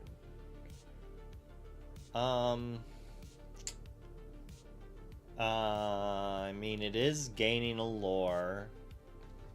So if the support deck could be a deck and is also like a hyper aggro deck,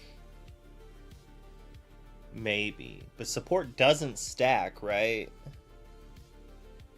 Like, I don't think support stacks.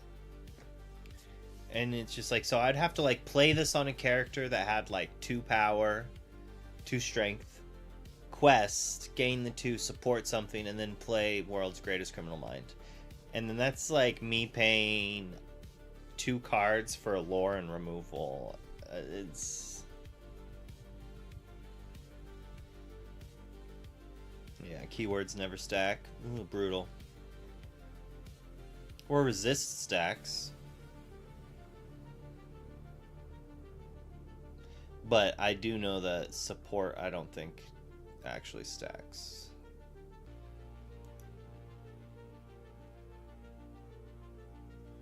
Resistant challenger use plus. Okay. So this just is not enough.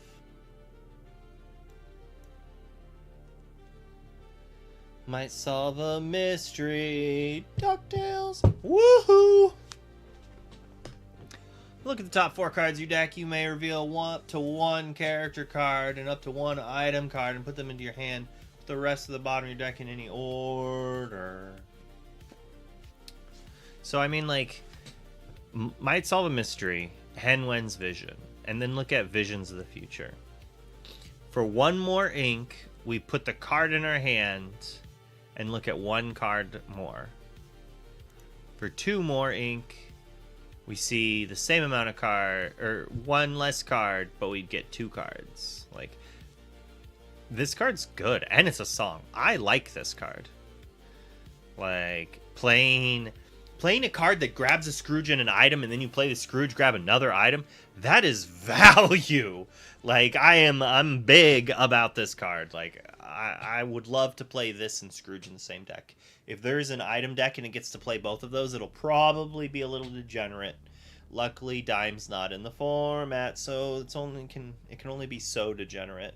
Did they reprint the aerial that when an item comes into play, you readier? Yeah, and like this card might just be insane in Infinity. Like this might be an Infinity card. I keep saying Affinity, like the Magic deck instead of Infinity, the format. Yeah, singable, draw 2. Filter, draw 2. Always good. I like it. This card, I really did not like it when I first saw it, but...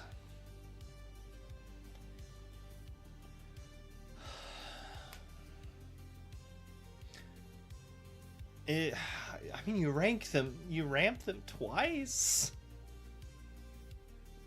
That's so rough. But if you need removal, you need removal. I've seen some decks play like 2 of these.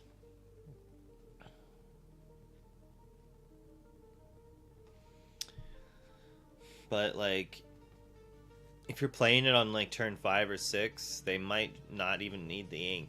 Like, they might just be down on cards. Yeah, compared to Let It Go.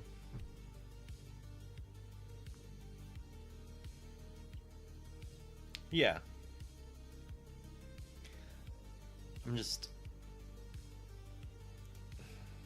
They're obviously just saying Sapphire inks your characters.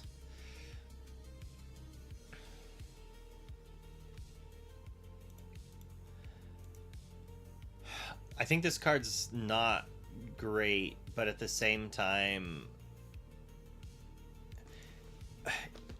if you're able to take the disadvantage of it and make it an advantage, like, oh no, imagine if it just said, put all characters that cost 3 or less ink into their, or like, banish all characters that cost 3 or less. Each player puts the top 2 cards from their deck into their inkwell. That's kind of what you'd look at this as and be like, okay, sure, they're going to ramp 2, but I'm going to ramp 2 as well because I'm putting a Tipo and a Basil or something like that into my inkwell. And now I'm playing a dragon. I can take advantage of that. All they can do is empty their hand. What are they going to do? Play 3 more characters and I'll play another spooky sight? As long as they're not playing a Goliath or a Doc. And then I ramp myself up to, say, a dragon, to then start 1-for-1ing dragon, or I don't have to ink anymore because I just inked myself 2 more. Then I can just play Hades without more ink. It is better and might continue to see more play with decks that are taking advantage of its disadvantage. Like, if you're going Tipo and then Detective Mickey and then this, it's like ramp, ramp, ramp, ramp, while answering what your opponent does, and then you're like dragon, big things like that. I think this card could be good. Red blue might be a deck again.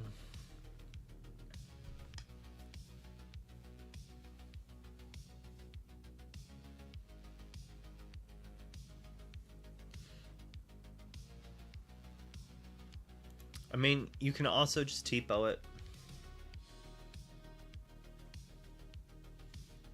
You can also just play it on curve to hit one character of theirs and two of yours to just ramp yourself. Chosen character gains resist +1 and detective classification until the start of your next turn. They finally made something that gives a classification. And that's what we're calling types and typals. So it's apparently character classifications. Now I need a card that banishes a detective.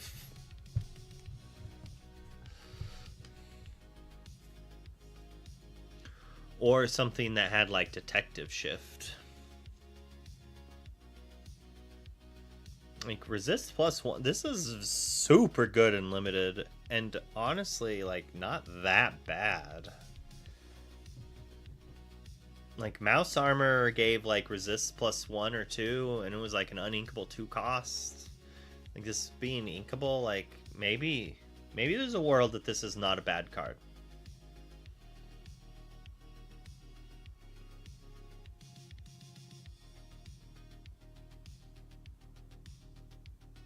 I don't know what Nick Wild is yet. Whenever an opponent draws a card during their turn, if it's a second card they've drawn, you may ink the top card of your deck. If this costs 1, it might be playable.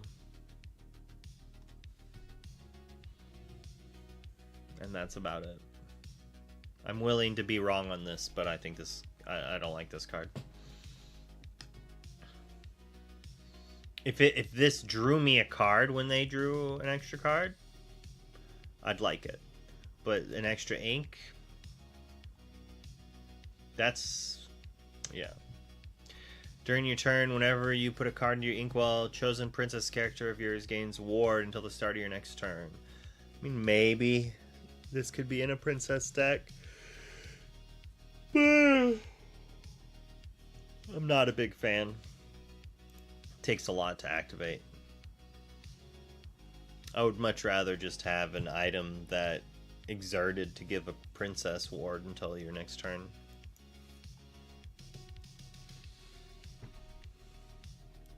Best card of the set.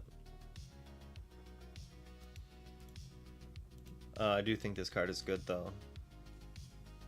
Cantrips, and then has like a pretty relevant ability.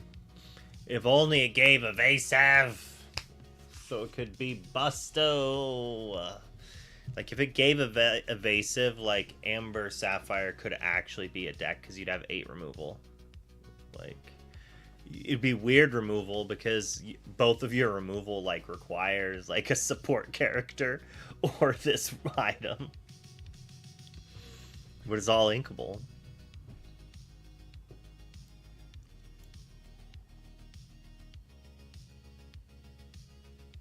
Ooh, get a ready an item, man. I get a quest with something here and then ready my ink runner to give another character alert. Oh, whoo.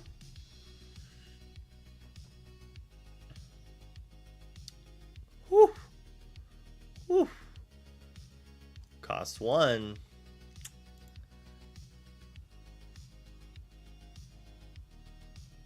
So, do we need a 2-cost location that readies dime? Like, do we need to pay 2 to ready dime? Is that reasonable? Like, some people are randomly using...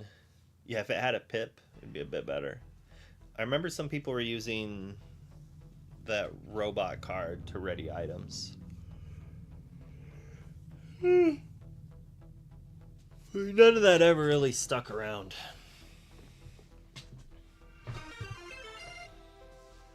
But maybe this is good enough, but I doubt it. Whenever this character quests, if there's a card under him, deal 1 to up to 2 chosen characters. I think this card's probably too slow. But it is a way to get a lot of small damage pushed around. I wish it could sing, like, I wish it was whenever a card's put underneath this, deal 1 damage up to 2 chosen characters. I would like that so much more. Let me play it and boost it. Let me play it, next turn, boost it, and then sing removal, right? Like, let me do things. Yeah, all these Robin Hoods and not a shift target for the reprint one.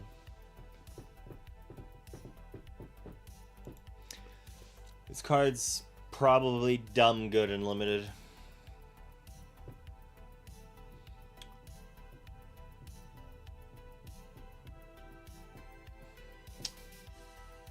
I'm not a huge fan of this.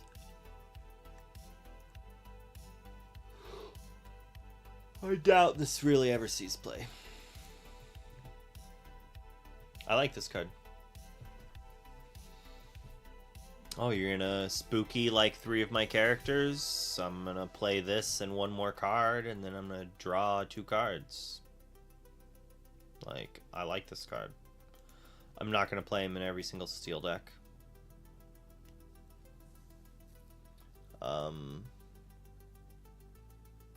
But he's good.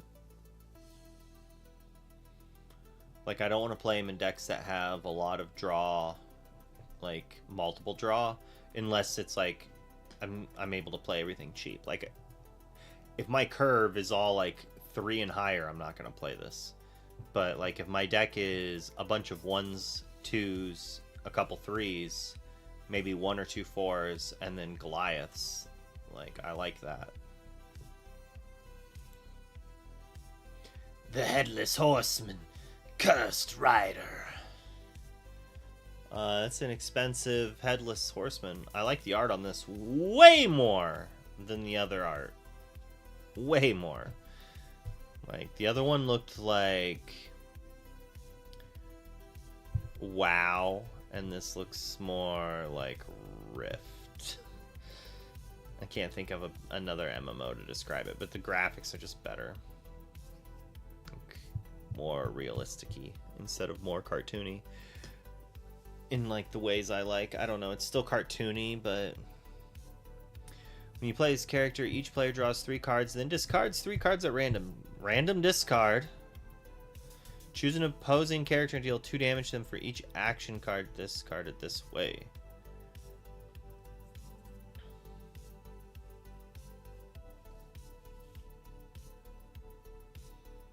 I mean, there's a world that this is playable in a Circle of Life deck, honestly.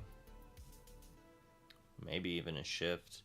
Just to, like, get them to discard their good card. Like, they're down to 1 or 2 cards. You play this, and hopefully you stick them with, like, trash. I mean, that was, like, there was a Magic deck that did that, but it was way cheaper to do. It was, like, a bunch of 1-drops. I'm not a huge fan of it, but if you could maybe cheat it in a play...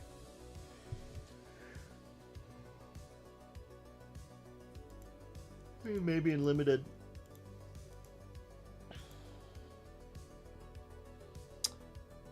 I mean, this is real good in limited. Maybe. I mean, it's a Rhino that quests for 1 less, doesn't have shift, and less resist. So it's probably not going to see constructed play.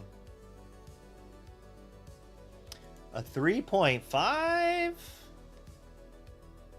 No way. That's crazy. Maybe.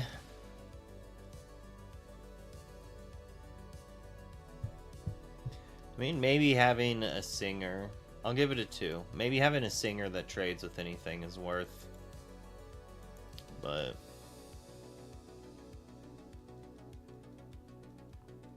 this Headless Horseman, it's so expensive.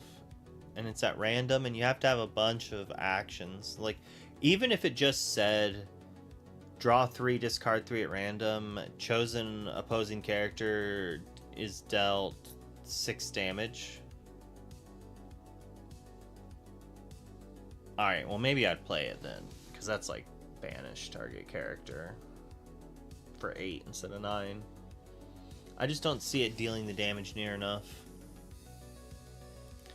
I don't respect big bodies, I think, is the big issue.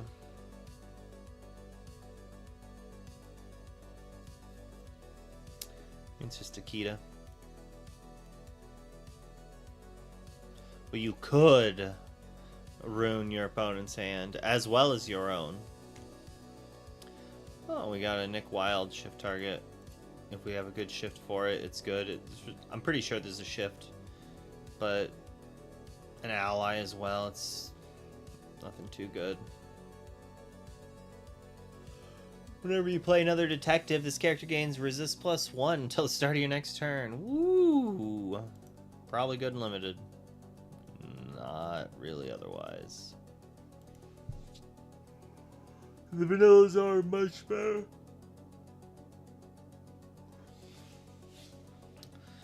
This card's not bad. I mean, if you really want to draw and discard all the cards, play... I mean, Cinderella rotated, actually, right? So just Mulan and Hudson and Steel.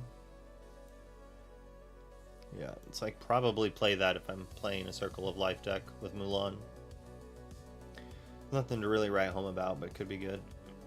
This card's not bad. Like, a good answer to evasives. They don't see it coming, so they might quest into your, like, Calhoun. Although it wouldn't be your Calhoun because that's be a detective, but whatever detective you might play on turn 2. Ghost Hunter, who you gonna call? Minnie Mouse. 2 cost 3/3. This is just the new curve.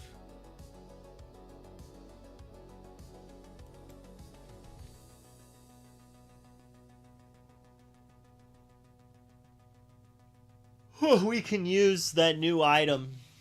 The new item to give to turn Calhoun. Yeah, we could deputize him. That's funny.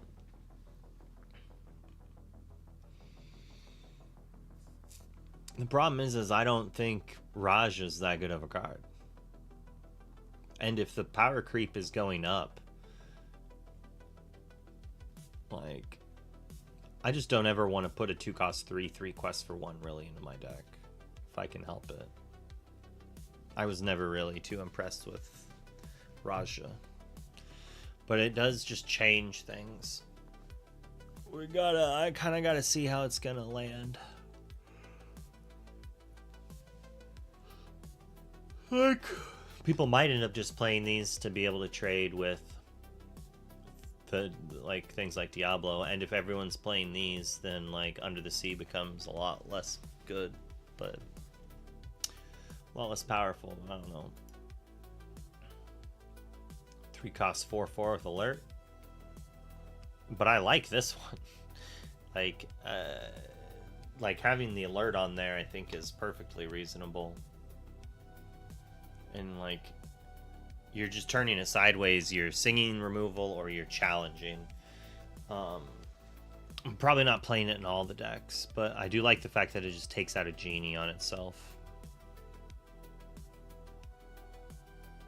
Philip combo? Yeah, probably. I think this card's insane. It's so good. But how good it is like drastically dependent on the format. If aggro gets pushed out, the card's like worthless, right? But it's good if you're playing with like Circle of Life, or if like everyone's playing a bunch of 1-cost 1/1 quest for 2s, like playing this on turn 3, discarding something, taking out something, and then having a body to challenge with the next turn is like not bad. It's probably only a 3, it's only 2 damage, but it's a lot cheaper than 4, right? I think 3 is about the most expensive I'd be willing to deal 2. And I'm not going to like jam this into every deck I play, but like you can use things like Dock to make this not as big as a downfall as well. It's like, oh, I discard my extra card, next turn I'm playing Dock, and I don't feel like I lost something out of it.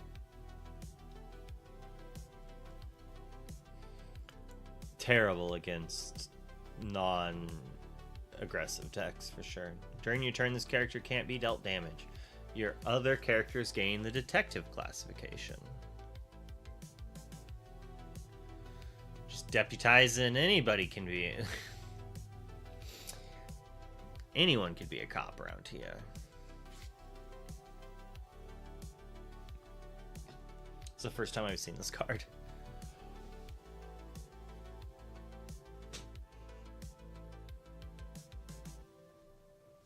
This is an interesting card. Almost guaranteeing a 2-for-1 if you get a challenge.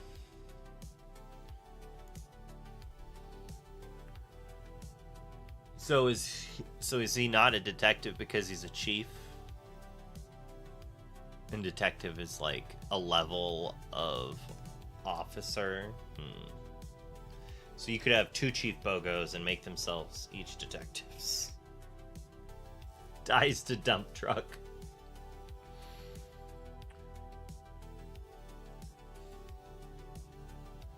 So we gotta go turn 2. It just doesn't even work. It is way too slow. It's cool though. Probably quite good in limited as well. Like it's a 2-for-1 almost guaranteed in limited. When you play this character, if you have a location, you may deal 2 damage to chosen character. I was like, oh man, how much does this cost? Oh.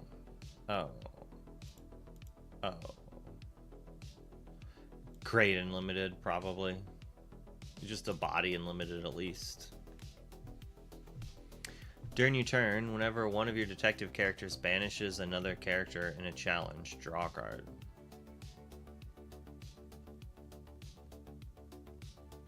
I mean, it's our shift target, right? Or a shift character.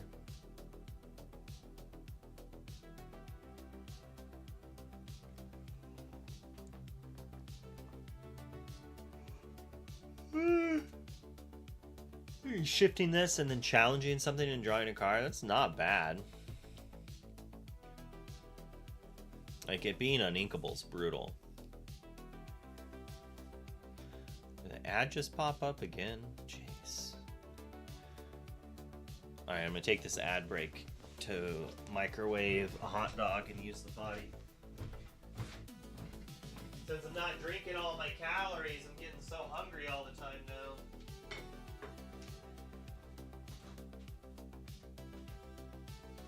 But I kind of like this Nick Wild. But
Wait, what ads? Microwave a hot... I'm sorry. I'm not going to take the time to properly cook a hot dog while I'm streaming. What good 2-drop detective is there, though? Like... Oh.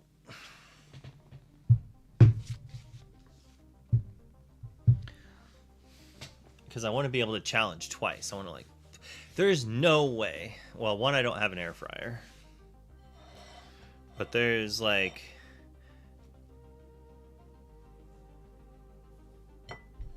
a little chance I want to just draw one card. I want to draw 2 cards with this.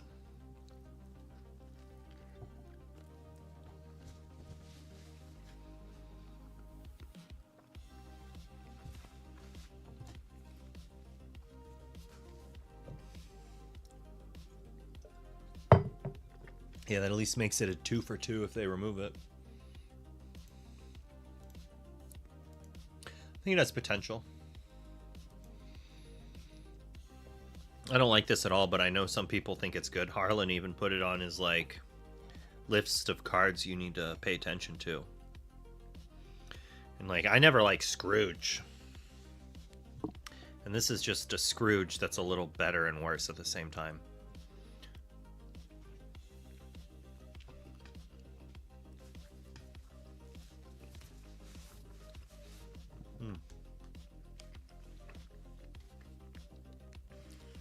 I forgot to take a picture of the hot dog for the hot dog eating contest.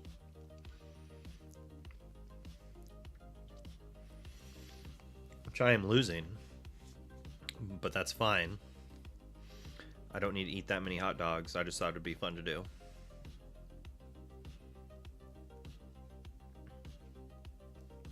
I think I'm on 6.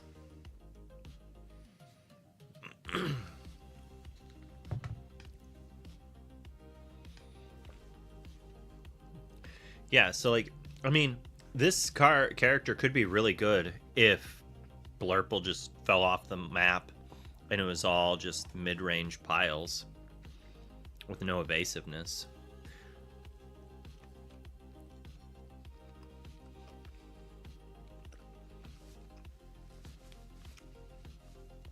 Bojack's cousin here. I wish Bojack Horseman was still around just to, so they would like have a character spoofing this one on it. Maybe they did. I don't remember when Zootopia first came out.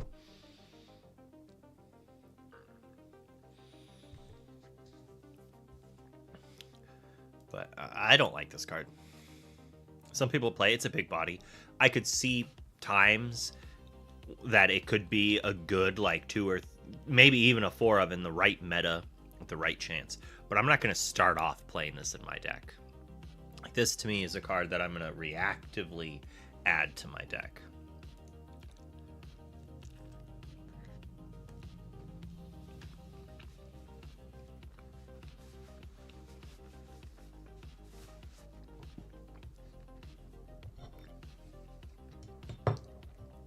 I like this card. It's a card that should be in the game. I don't like how much it costs. But the ability on this card is very awesome. But it's probably just too dang good to cost too little, right?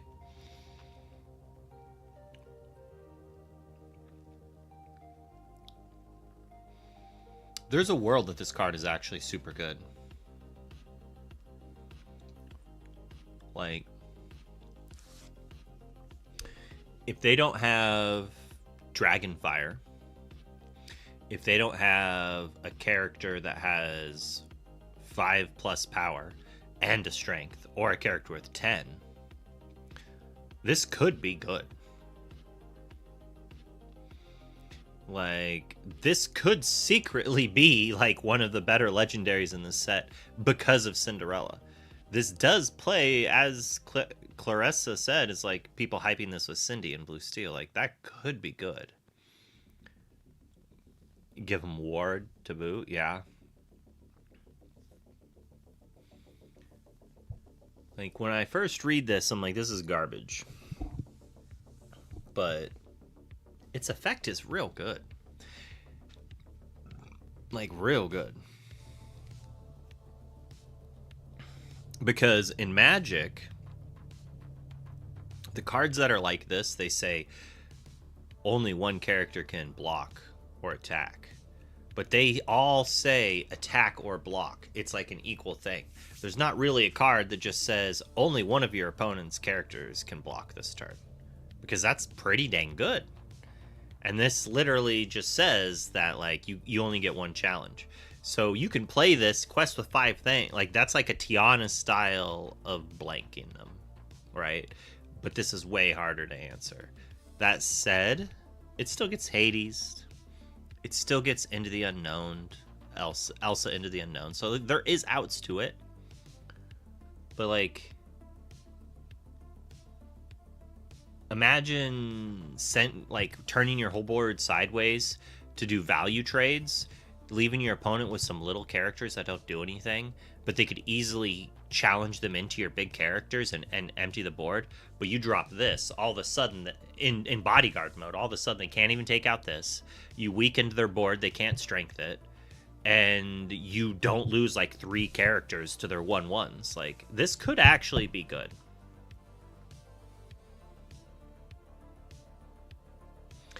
From how I'm looking at this card, if you're in a state where your opponent plays this,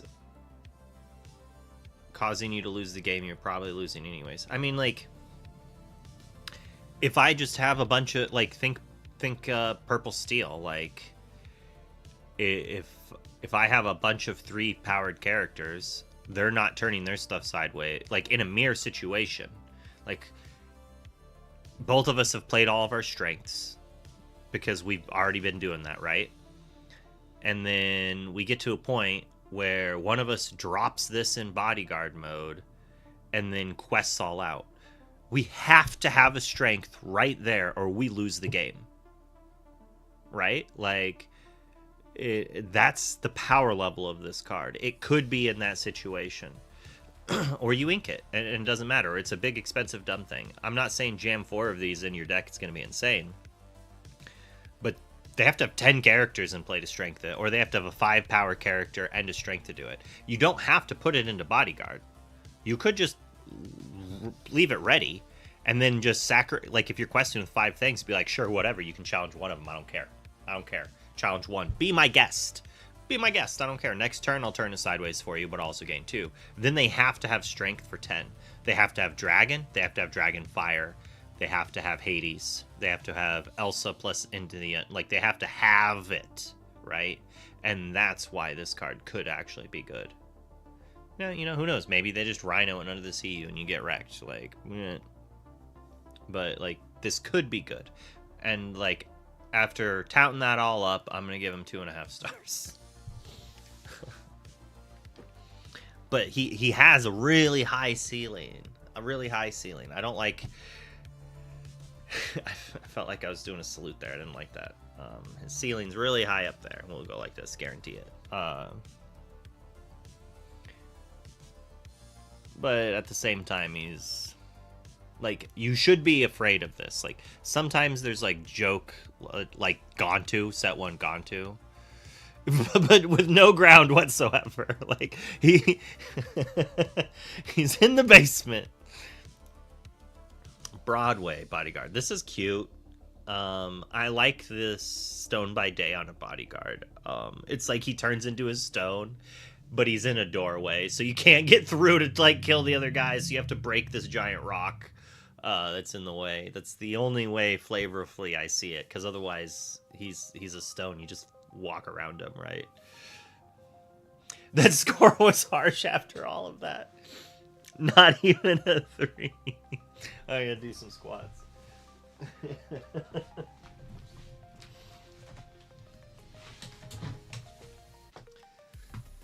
I do value cards very harshly, I think, which is fine. A lot of my cards will end up being between 2 and 3, which is honestly most cards. We're not like, if we wanted a more variety, I would have to be like adding flavor and potential. Like there's a lot of potential in cards like that. If we're just doing potential, Prince Charming's like a 4. Like it has potential to just win you the game by itself. Like that's a pretty powerful thing. Charming is either the best or the worst card in your deck. Yep. Yeah, I got the full Bluey fit today. Ooh, I should put the Bluey. We'll go all out on the Bluey fit. I do actually have more we can wear.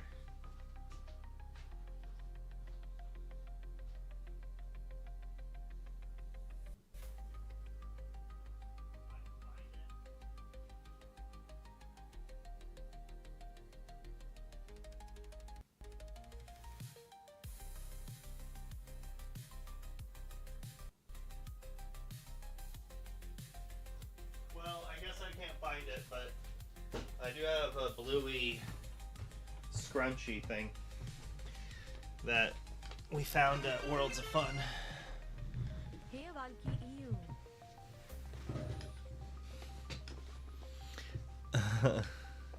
Nice. Let's get in shape together. Broadway. Yeah, I mean, this card's okay. How big was what's his bucket? He was like a 5'6", right? For 5, and everyone loved him. Chin Pen or whatever. And like by turn 5, we might be able to ready him. We don't have to ready him, and if we get to ready him and also quest for 2, that's like pretty good. People will play him, whether or not he's good. There is a Gargoyle matters. This card could be real good. Hey, kitty. During your turn, whenever one of your steel characters banishes another character in a challenge, gain 2 lore. Whenever you play another steel character, you may banish chosen item. I mean, playing this and then gaining 4 lore. Chinpo's only a 4/7, huh? So it's 1 more, but 1 less attack. Strength. 1 less challenge. There we go. That's the proper lingo, isn't it, kitty? Yeah. This card could be good. Like, it has a much lower floor. Or a much higher floor than Prince Charming. Like, it's a 5/5 for 5. Like, it's got good curve. It's going to trade with things. It's going to be something. It's going to quest for 2 on its own. And, like, in multiples, like, it can just be degenerate. Like, there's a world that this card's actually very good. Yes, Pluto in my Restoring the Crown deck. I mean, bruh. You only gain 2 lore off of Restoring the Crown, right? Not 3? Because I was just thinking, like, if you only have to take out 4 characters, that'd be sick. You have to take out 5 characters or gain 4 other lore somehow. Like, that seems doable.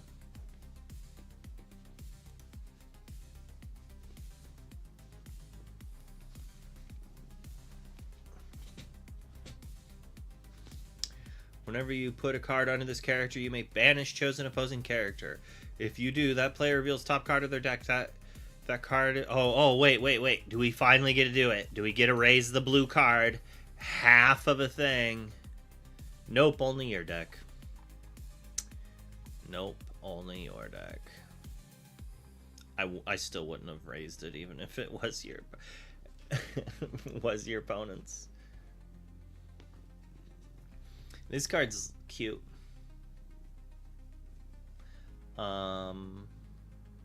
Probably good in multiplayer. Way better in allies on the other side, which is just what I'm calling that multiplayer format.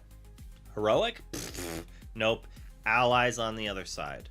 The name of the show is so good, like, just call the format Allies then. But Allies on the other side? Perfect. Water has memory or cottage, yeah, and which are cottage is a much better card in a 4-player game. But it's cute, and you could like If you're playing Emerald, you could play that 2 cost. So like you play this on turn 4, on turn 5 you pay 3, you boost, you get rid of their big thing. And then if they flip something painful, you can play the 2-drop to hit another one. 7 cost remove anything that gives them a character. Like imagine getting rid of like a pesky 5-drop and you flip a dragon. Like the Cinderella decks are playing big characters. And if Cinderella ramps in the format, Fairy Godmother sadly is probably not good enough. I think the card's awesome. And I hope it sees play. I hope I'm wrong and she is like a 3. But like currently, I don't think she's going to be good enough. She has a lot of types. She's a sorcerer for our sorcerer deck, an ally, a fairy for Tinkerbell shenanigans. I'll give her 2.5. I'll upgrade. I'll meet you halfway there. Zeus missing his spark. I mean, he looks like he's full of sparks, bro. It should be like Zeus, sparked up and ready to go.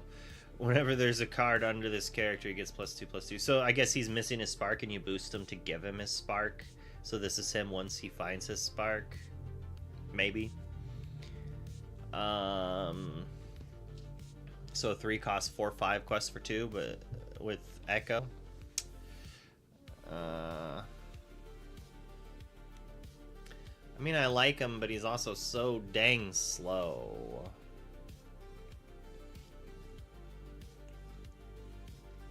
I'll play him in limited though, especially if like you can, if limited, because this new power creep thing, maybe we get to play more smaller. Like if the creep doesn't keep going up on the chain, like if it just increased the mid range, which it did seem to kind of impact the 2 through 5 slot more than like the 6, 7, 8 slot.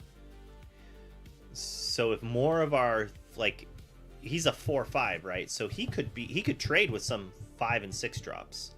So that's why this card could be maybe good in like limited.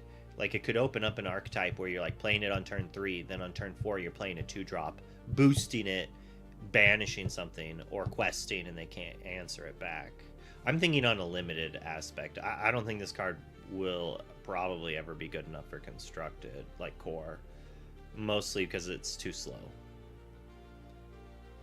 Most likely. Maybe if there's a card that makes, like, to really reward the king. But I'm not too big a fan. But I think it could be real good in limited.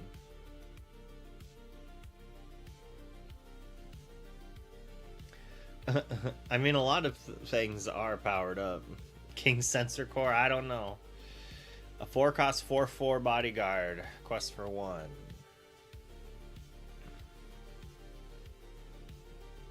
You don't need on my keyboard, kitty.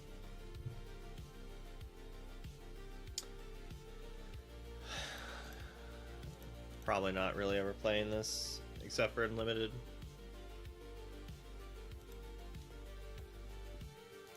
I'd rather just have Pluto most of the time, I think. Ow. Alright.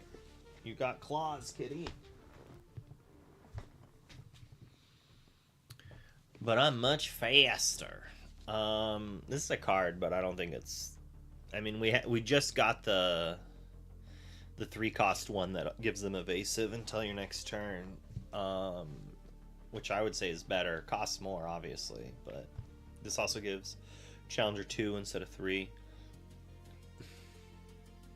I could see it as maybe a 1 or 2 of if you really needed it. But I'm not a huge fan of it. Just like this card. I barely played the 3 cost song. Like, I'm not gonna... It's unlikely I'm gonna play this. But maybe. Like... Play Sultan, then play a 2-draw, like a Nala, and then turn 3, play this, and Cannon's one of their things.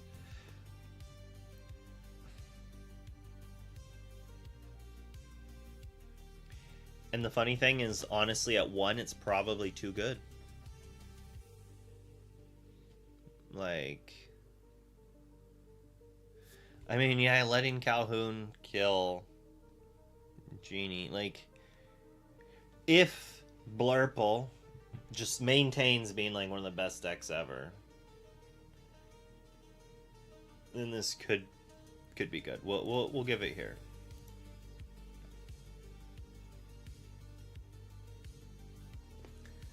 Yeah, it's like pay one more for a body or sing ability. But just like imagine paying one and making something not able to challenge and drawing a card. That's probably too good. Like maybe at one at Unink. It's a hard card to balance because it's just like such a minor-ish effect. But then drawing a card is not bad.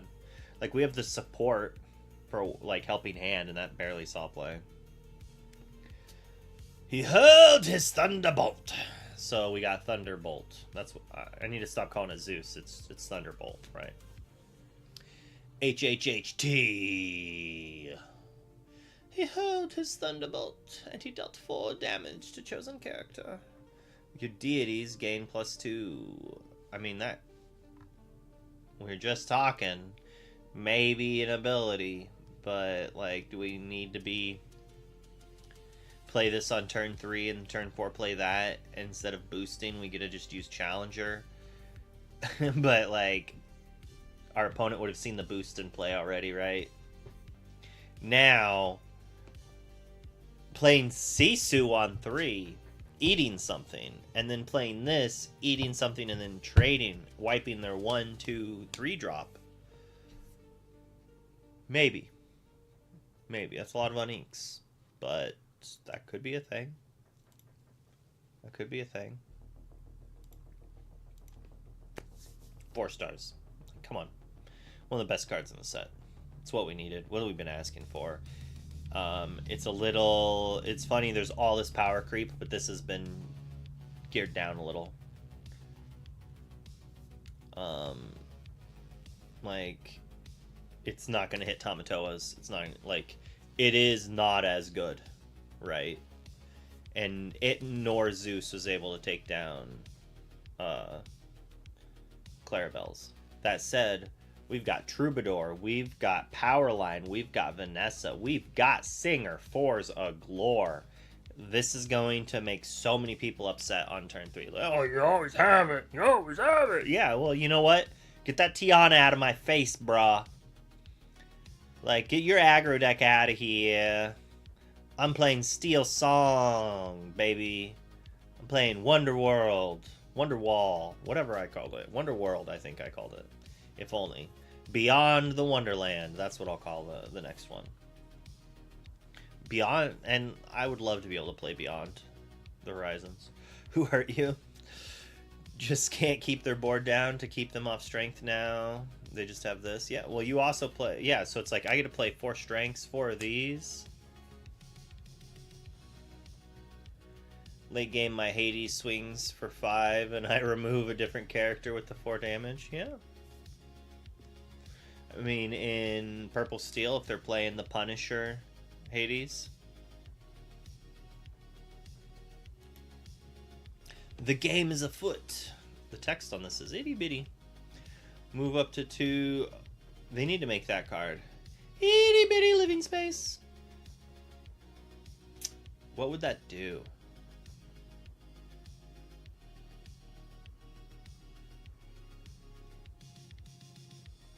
It should, like,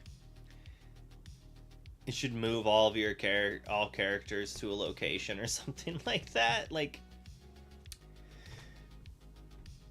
it should be lamp, location, itty bitty living space, and it should cost 0 to move to it, and be like, when this comes into play, move all of your characters and all of your opponent's characters to it. And all of these characters exert them and they don't ready. Because they need to be a living space.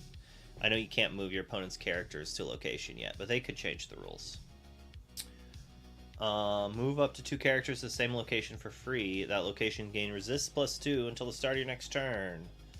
So we could play the location deck in a new color if we wanted. Instead of playing, like, the Speedway deck, I mean. Ruby Steel Speedway would be neat. Because you have the other location stuff from this set that matters, like the location that gives pump for locations or something like that. This card's probably still just a 1-star, though. I do like giving the resist +2 to the location. That's, like, kind of cool. Like, that could have been neat with, like, Queen's Castle.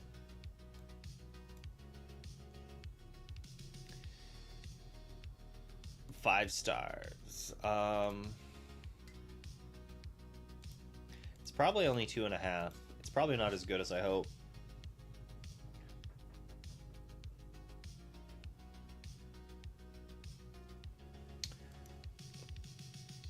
Use it with the owl.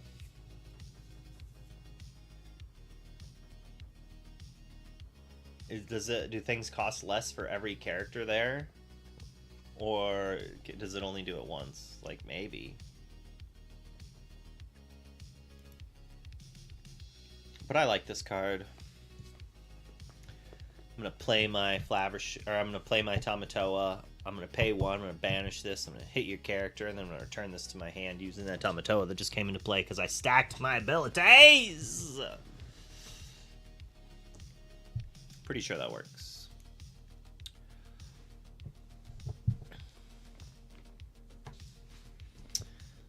Pay 2, banish the Hades. Delicious. We need the where's the item that deifies something? Like, imagine if that was a thing. Like, this card could be pretty good then. I mean, I was not a big fan of this card, but I would probably consider playing 1 in my blue steel items, maybe. I mean, you don't have a way to take advantage of, like, to just banish it to buy it back. That's the issue. It's like, there's Bell. But, like, if more people are playing Sharks, then this is, like, not bad. Like, if Shark is a 4 of in the format, this will see play. Because Shark is that devastating. But Hades, if Hades, this, I'm not going to play this because my opponents have Hades in their deck, right? But Shark, which does not get hit by Thunderbolt, as Duck is saying, Shark's something that needs an answer to immediately. Man, I got like a cat hair on my nostril. This thing could just be like really good there. I'll give it a 2.5. I love me removal, even if I don't like the card too much.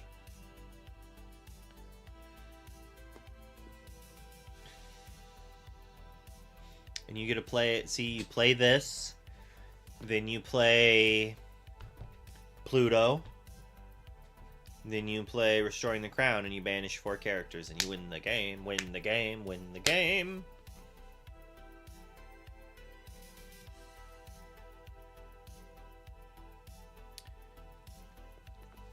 Banish this item, draw a card, then choose discard a card. During your turn, while this item is banished, deals 3 damage. It's a little slow. Like 5 to deal 3 damage. It's kind of slow.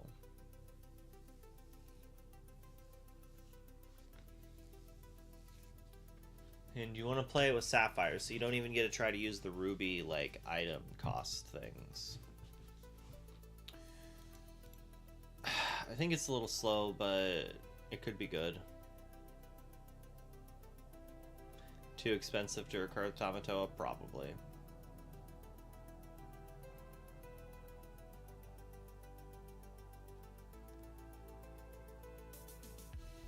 I want it to be good. But it's probably just too dang slow.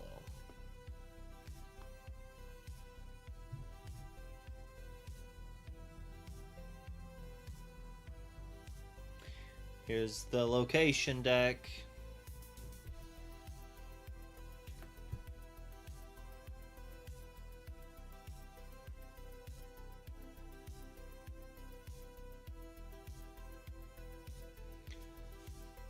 mean, imagine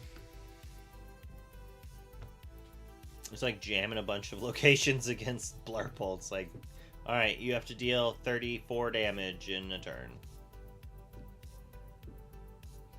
The Ruby action that buys it back, yep.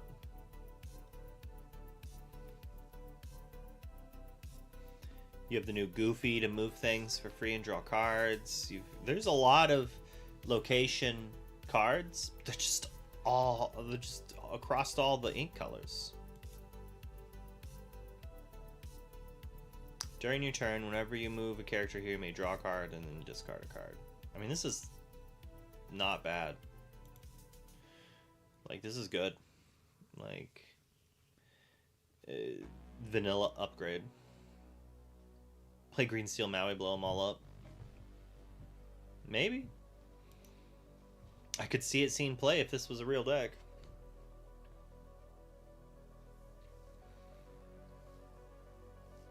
This is probably also not bad. Relentless Beast combo.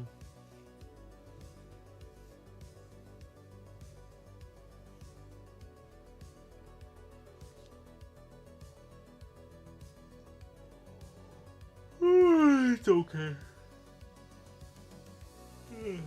It's an upgrade to a previous one that I just never used. Oh, we made it through. Now we're just on the pretty cards. The Horseman Strikes. Yeah, Pumpkin Bomb, much better name.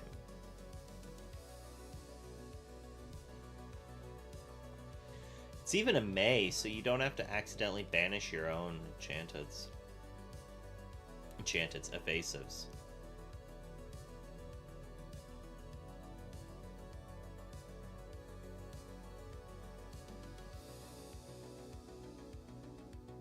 It's weird to see Epic Whispers because it doesn't have the Whisper treatment.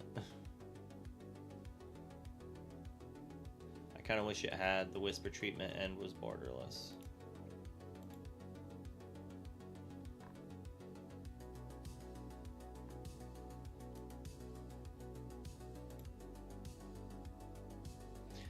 This card's... I like this card because the art just blends into the ink color so well.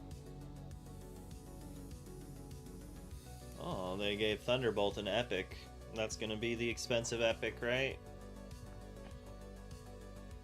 That and Webby.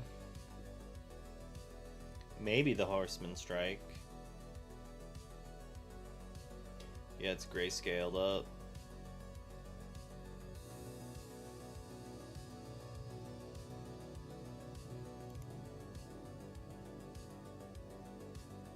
Maybe don't step on the giant red button, Goofy.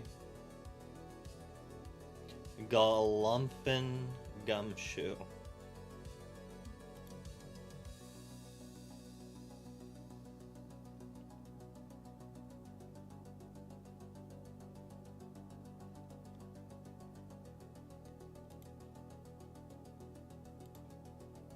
I don't know why I don't care for this one very much. But I like this one. I like that one. I like this one. I think I like this one the most, actually. I like that art style a whole bunch. Well, here's the Headless Horseman everyone liked.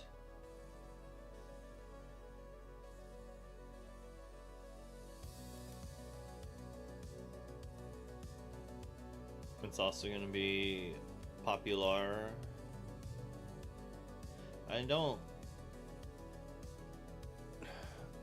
dislike it, but there's something about some of those dots I don't like. And this Hercules just doesn't really have them. He has got these instead. She doesn't either. It's like, why does this? She's not a Whisper, but she has it. I don't understand the art direction. Why do some of them have all the dots?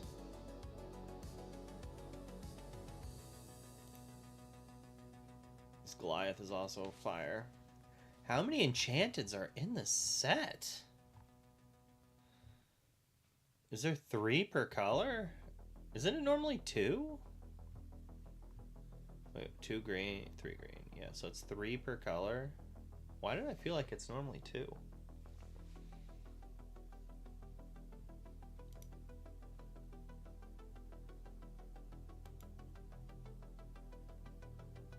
Mickey boy. This one's good. This will be what I open in the pre-release. What do you say? Got a deal? Alright, it is 2:27. That magical time where I have to pick my child up from school.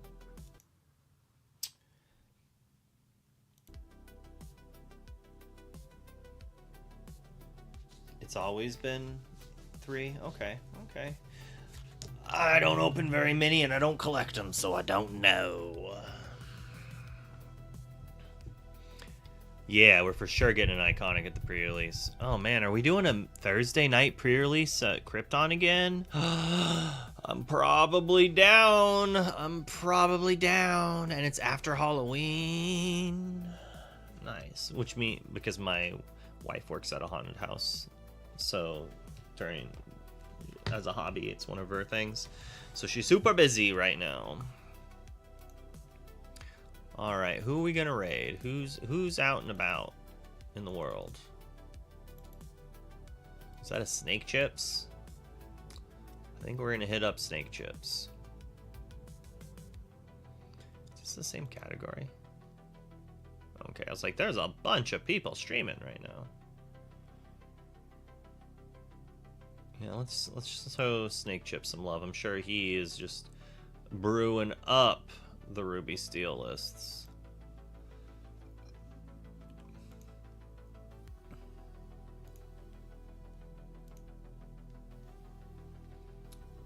All right. I will see you all tomorrow. We'll brew up some decks tomorrow for sure. All right, have a great night. We get draw, we are solid. We are so good.